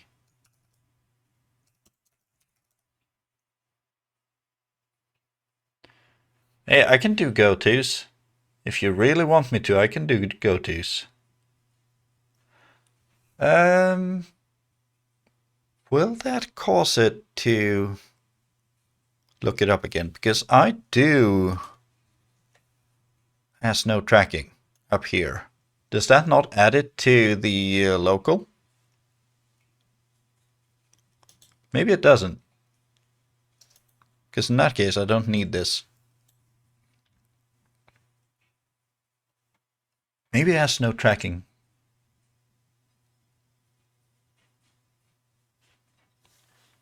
Could possibly. Let's try it. Context, entry, t object type, dot. Need to look. Entry object. Don't need the t object type since the object is technically typed. State equals and state detached. There.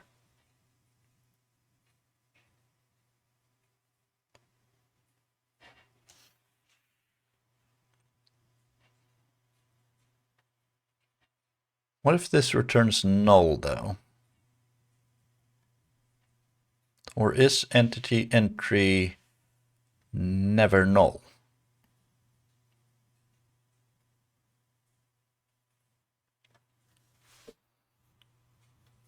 If I add t object type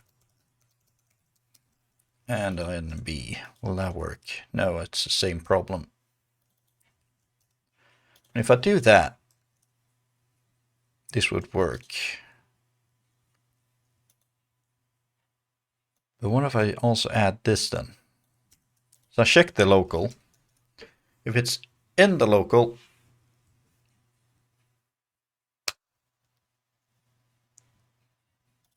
if it's not in the local, I'll return out. Otherwise, I'll update the state to detached. Let's try that, see if it works. That should be lowercase. Cancellation token is never used. We're going to unasync that. And we're going to return task completed task.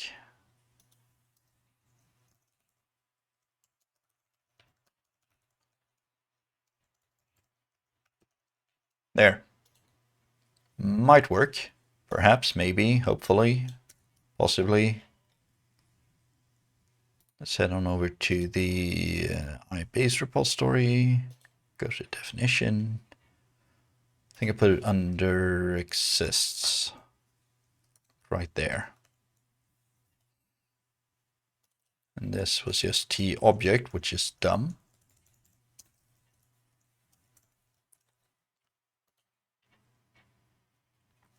The at sign can be thought of as an escape character of types. Yeah, exactly. It's the T object. This thing.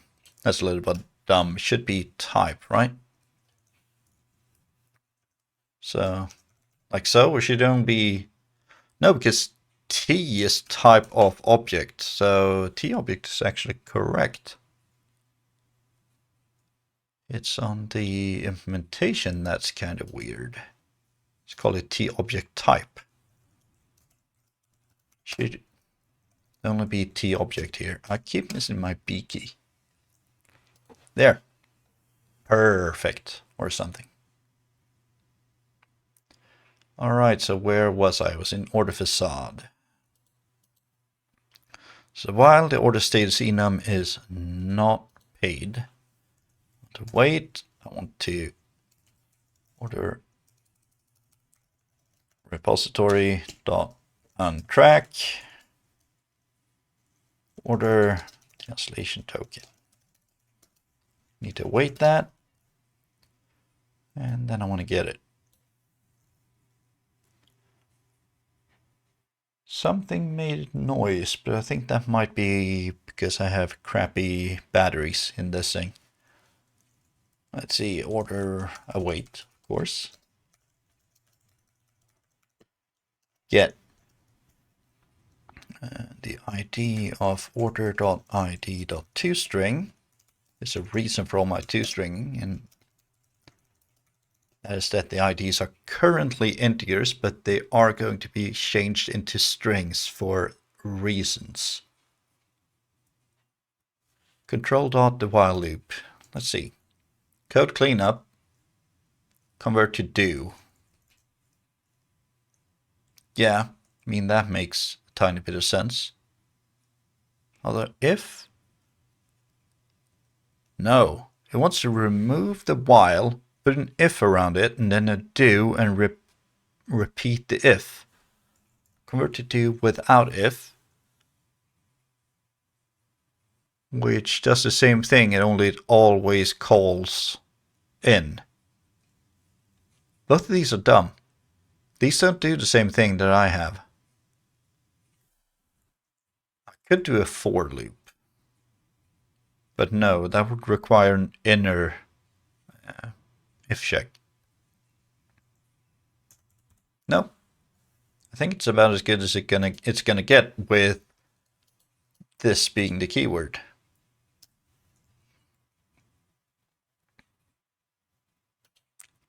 Alright, so if we're setting a comment, we want to do that, but we don't need to save there because we've already got that thing. Payment status would be a status enum, and this would have to be costed to a payment status. Costed, good one. Payment data can be null. I'll deal with that in a second. Converting that to order status. Send the order data. I'll take a look at this part in a second. Yeah, I'm not updating the order on any other path than the adding a comment one. So actually, that was not entirely dumb. What I need to do is I need to do the unit of work. Start a transaction. To await that, of course. Then I need to await the update, and then I need to commit it. Thank you. And then we're reset the comment cookie.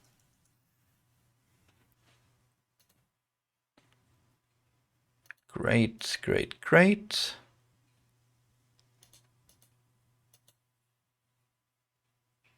You could find one here that is in fact not filled out. So what I want to do down here So I always want to reload the payment. In this case, we know that we have an order, right? We don't know the payment status, but our payment variable, no, we've never loaded it. Ah, all right. So at the point that we know that we've found that, we'll do var payment equals wait. This is going to be order ID.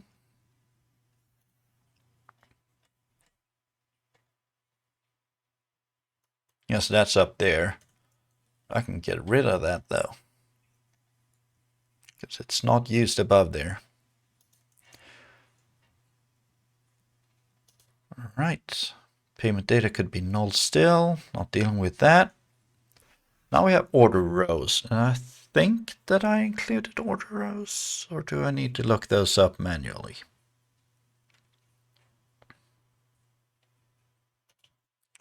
Let's take a quick look.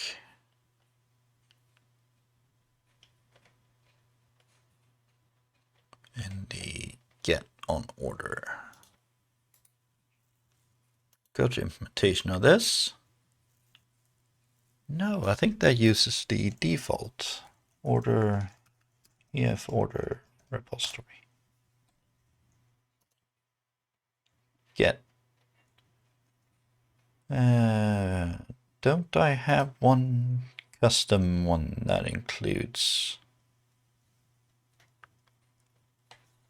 No. Huh. Get accepted orders to log in. That includes order row. Should I, in fact, add? Should I override get and always return the order rows, or should I add another function? I think I'll override it actually. Public override task order get order no string ID cancellation token. There. And then I basically just want to do this here. I'm going to remove that part. I'm going to remove that part. I'm removing everything. Include single or default async o.id equals ID. And here I need to convert it to a int 32. And just ID there and ID here, and can't do as read only. And this needs a cancellation token. There, and what is the issue? It's not async.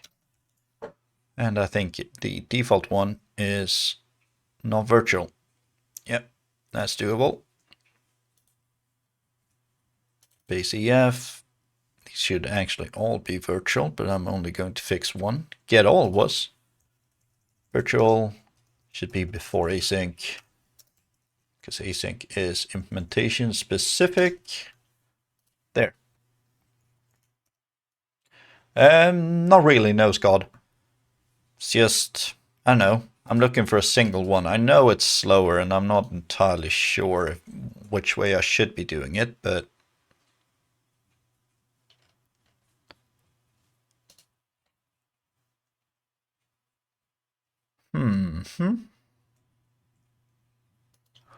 let's actually do this instead. Order request dto.customer.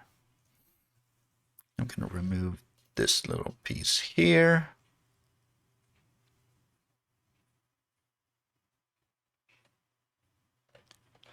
And I'm going to set this to null. See, I'm jumping all over the place because now I'm back in the facade.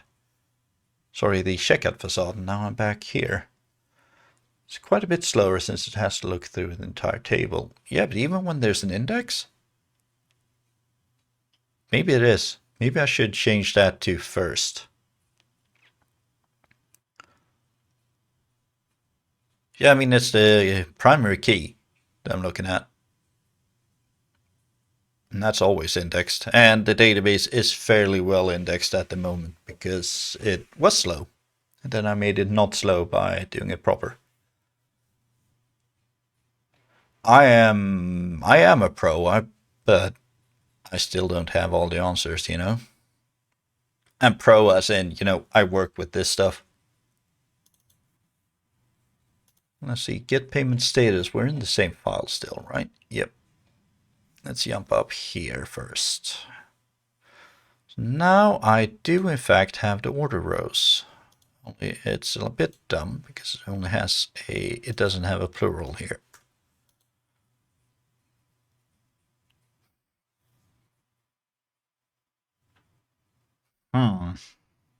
No, I need to do this on the side because doing async inside of a select here, that way lies madness because there isn't a select async. Not on lists at least. So I need to do bar data rows equals new list of that. And then let's see here, I need to do exactly that. Did it take it all? I think it kind of did, yeah. First of all, we're going to modify this to data rows. We're going to add an if here, if order is not null, although it should never be null at this point. Now we 100% found an order, we just didn't know the status of it. Alright, so I have a list here. Now I want to look up that product, which means I need a product repository. I'm going to add that up top since I tried to keep those together.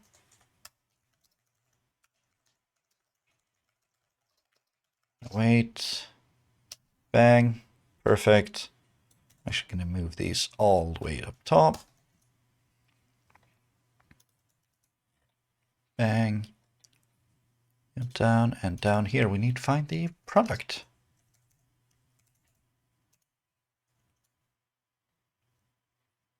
Yeah, is good.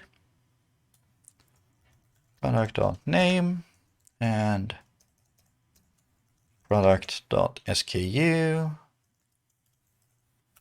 like so, and these are nullable.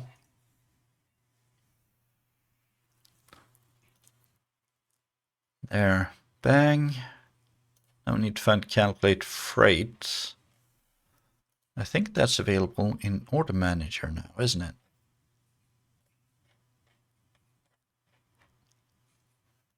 Let's go to Order.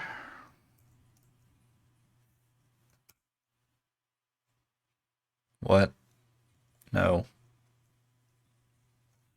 C store data types.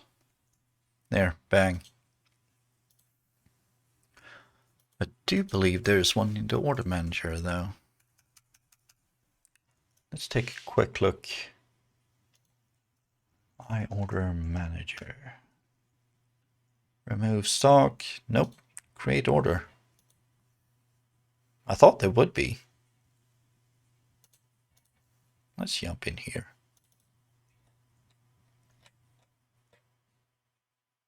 Sorry, jump into the implementation of this. See, I have add freight order rows. Freight class for order. That uses calculate freight. Is that protected? No. Okay, let's make it public then. That uses...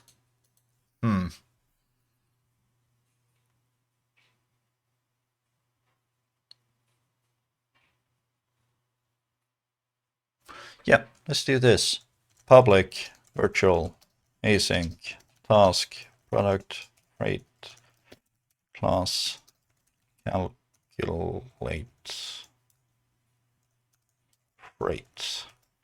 this can take a list string of product IDs, the cancellation token.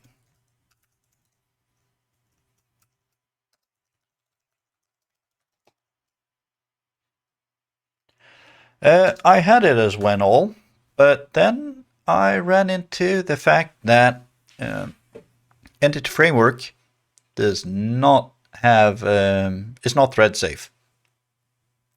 So it started trying to add multiple things in multiple places at the same time and started crashing right up in my face. So I can't. But I see your point, and I tried that. Here, let's see, we return, await, there. Okay, so now I have this. Let me add this to the public interface.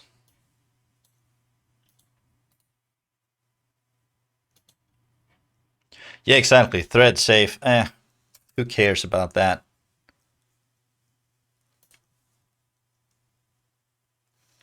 Just let the... Yeah, the problem is when they reload the web app, it still crashes.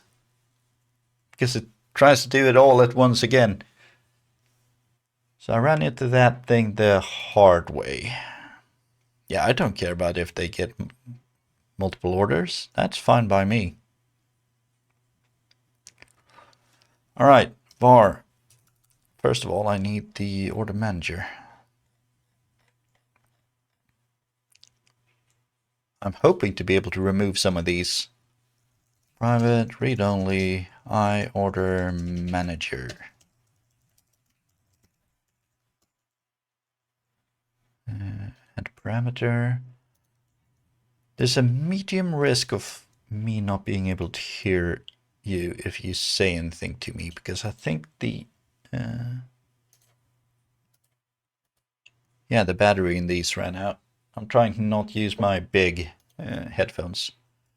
RFC would be await.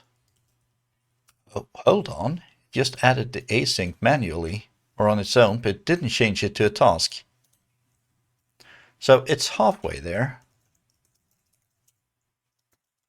Calculate freight. And then I need the list and a cancellation token. First of all, I need var product IDs would be order, not order row, select, sorry, where or or.product ID is not null. Select or.product ID dot toString. Dot toList async. And that is supposed to be lowercase. I think there's a toList async. No, let's not do that. It's already asynced somewhere else. Cancellation token. Let's also add an uppercase cancellation. There we go. You want to see the manager. I am not using a DB context factory. I am using a shared DB context inside of my EF unit of work. So I'm just injecting that here. And then it's just registered. Again, DB context factory, great thing, doesn't work in Netstandard. And I'm only using Netstandard right now because I need to be framework compliant as well. So I'm moving it over to the shared API surface, which is limiting, to say the least, but it allows me to keep the framework application working as I convert it. Because I need, just as an example, I need to add a feature to the currently live app, which is the entire reason of doing it this way. Because if I'd done a full conversion, I would have had to do it twice. Plus the website Kopplat, which is what this is building for at the moment, is in fact my reference store. It is a fully functioning web shop, but it's also a reference store, and if it crashes, it's just on me, right? Doesn't affect any of my customers on it. Let's see, product IDs, and we're going to send in that right here. There.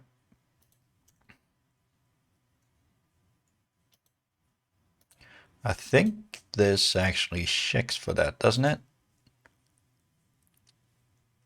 It does not. It only gets the highest one. Hold on. Yeah, if we can't find a freight class, then we just call it free. This one really should be somewhere else, but sure.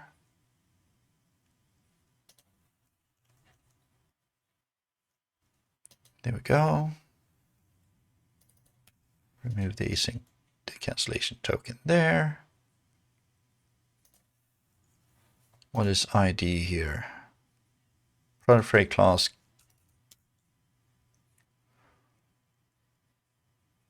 Oh. What is 9 here? This is magic numbers, and in this case, I don't know what the magic number means. So, let's do a nice. Let's head on over to the actual website. See what 9 is. Settings. Freight classes. I think Snobble is loving this. 9. Palette. Alright. I should have the ID in here. Name value. Let's add the ID. Public string ID. Yeah. Because that is actually fairly important to know. Freight class ID. I'm going to set that as well.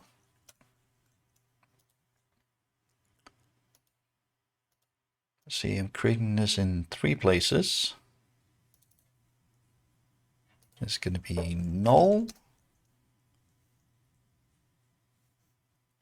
Let's see, freight class. See, things disappear up here. Now I guess I have to go to implementation, and then I have to go to references. Did I not just update this? I did. Then we have 2 more places, which is in the price service. Here. That would be fc.id.toString. And then 1 more place. And also in the same file. That probably means that this should be, yeah, I mean, these 2 look exactly the same, don't they? No, they don't. They might have. Discotto. Could do a ternary there to make it look cool instead of the if. Where? Which one are you thinking of? In here? Oh, nah. That's gonna complicate things when I have an or in here. I see what you mean, but I have an or and an and then that's gonna just be weird. ID, and then let's do this, but we're actually going to do this the proper way. No, shocking, right? Framework, web data service, I think. No, I don't want the config. Web config configuration data. Perfect. Do I have a freight class anywhere? I think I do. Price data. freight free category ID do not have a freight class. Let's add that then, shall we? First of all, I need to add the definition for this. Oh, hold on. Itchy ear. Interface services.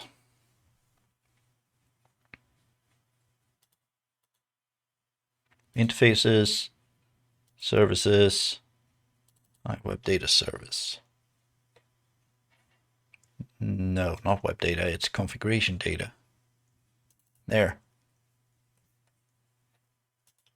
Let's see. Public class could use records again. Minimum API surface, can't use that version of C#. Freight class configuration. Public string freight free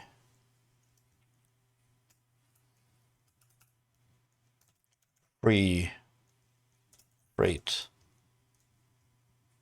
class ID get set and public string, not first page, palette freight class ID get and set. Then I want to add them up here, which would be that. Then I need to jump over to this. Let's just implement that. Implement interface. New. Get set. There we go. I'm going to put this in the same order, like so. I'm going to do freight class equals new. What did he just try to help me with?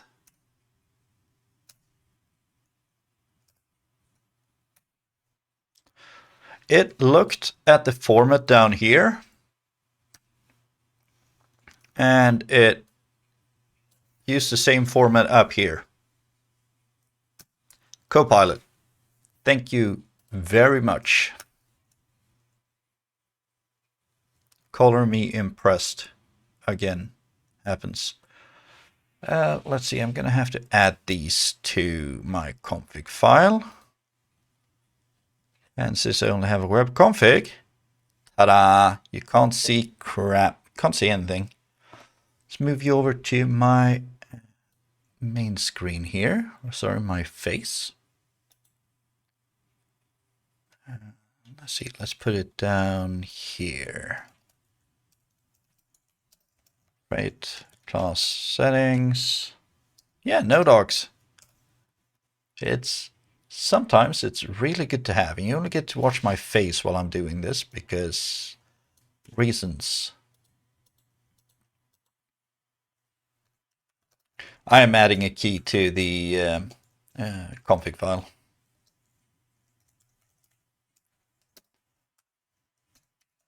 Add key. Value equals 9, which was the ID back there. See what the exact name was. Sorry, I'm talking about code and you can't see the code because that's a bit assholey, but you'll have to deal with it for one more moment. Imagine if it docks me for 1 millisecond. You know, the thing is, that's not entirely impossible that it did. There, bang, bang.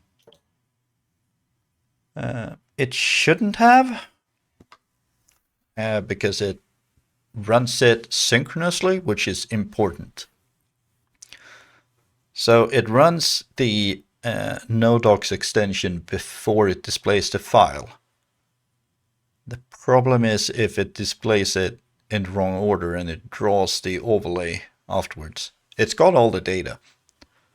I have gone through that frame for frame. I did a 165, which is what my monitor can run at, FPS video. I did it, I think, 10, 15 times or something, and it never failed for a single frame. So it shouldn't be a problem.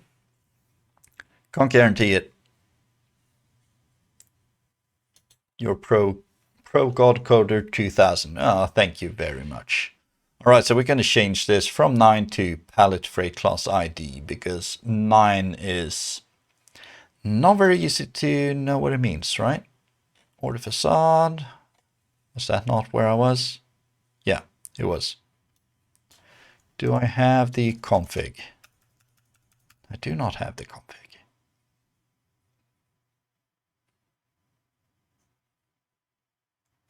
Why is this in the wrong place? What the heck?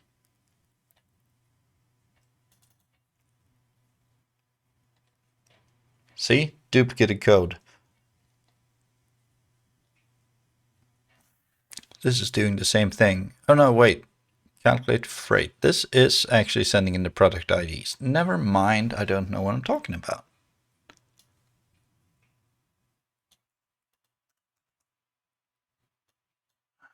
Huh?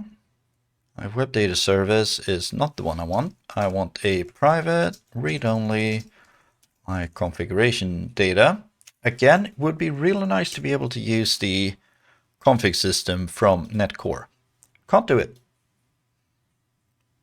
because it's not available in framework.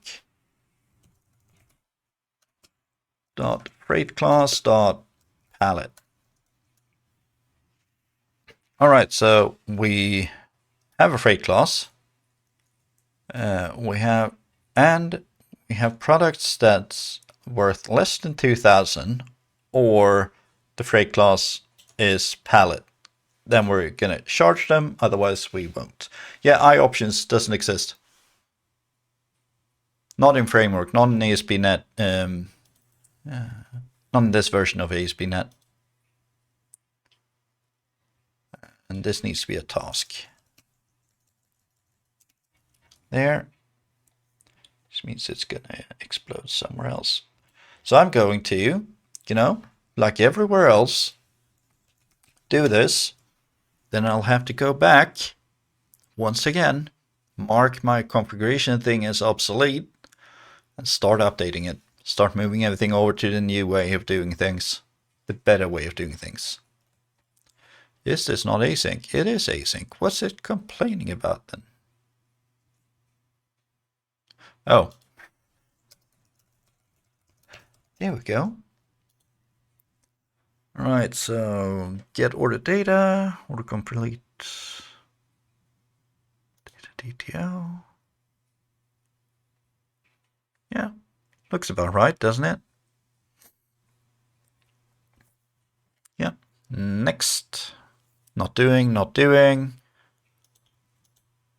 right, so we have down here, get payment status, and that's looking at payment. So I should be able to do this fairly easily. Payments, last words and everything. Payment repository. And I need the cancellation token. And I need to await it. And let's see here, I don't need to convert that.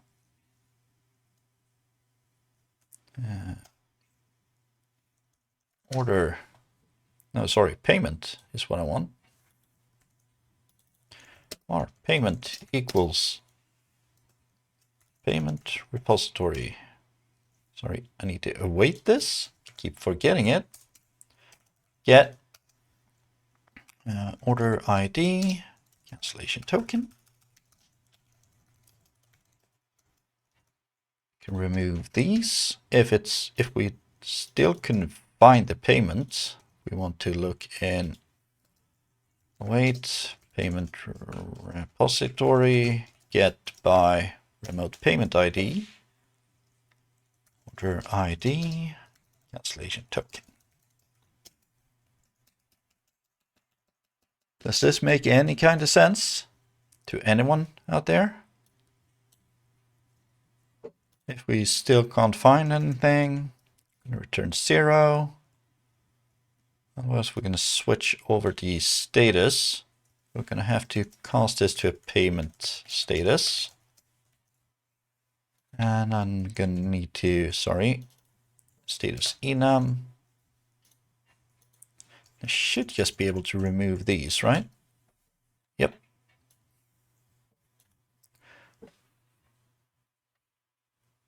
There. This file still has, send order async, which is going to send an email to the customer. And it has the return payment data, which uses the wrong order object here, which is also easy to fix. Yeah, I'm getting an order ID in here, but that order ID can be both an internal order ID or a remote payment ID based on which system I'm working against, which payment provider. Some of them wants me to create the order on my end. Then they take my ID, run their things, and then return my ID with oh, I'm done. And this is the status of the order with your order ID. Others send me back an ID when I create the order. And then I need to keep track of that. So first I am looking in my internal order IDs. And if I can't find that, I'm looking for the remote one. It's not perfect, but it's better than nothing, right? I'm not sure how to do it in any other way, though. Yeah, Duke, Scott. Notice how it's 45 errors. Also notice how this is way, way, way not done. This can take a while. But let me commit. Actually, no. I'm going to refuse what you just said. Because in here, I'm going to do one thing. Var order repository equals await order repository await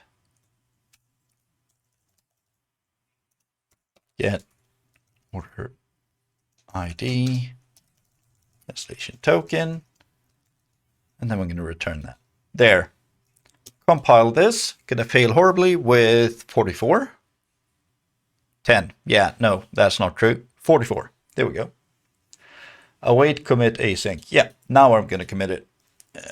Updated order facade with tons of fixes. Actually, updated tons of code with fixes for new payment and order system. This is going to explode so badly when I test it. There. Commit that. I'm going to push that. Now I'm going to get to see my unshaven face. So enjoy that while I look for someone to raid. So who is on the old Twitcheroo? We have Jern, we have Seto, we have CodeRad. We have Coded Live. Is she still on? For a tiny bit longer. Let's raid Alyssa. It's been a bit, right?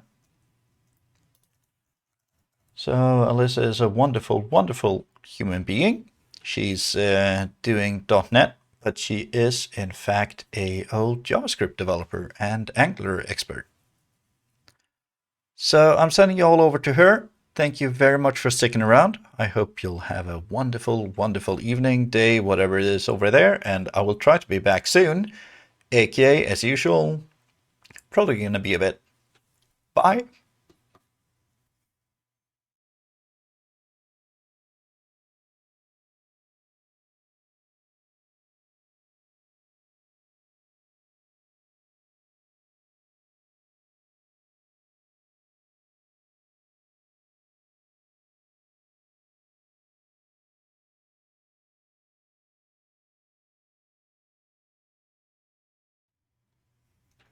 Back to my face. I didn't end the stream. She stopped though. New raid target. Jern, Seto, CodeRad. Let's see here. Rocks, that was a while ago. Proton. Don't want to scare Proton. Bald bearded. Let's go for Jern. It's been a little while since I raided Jern. So we're jumping over to Irish John Games.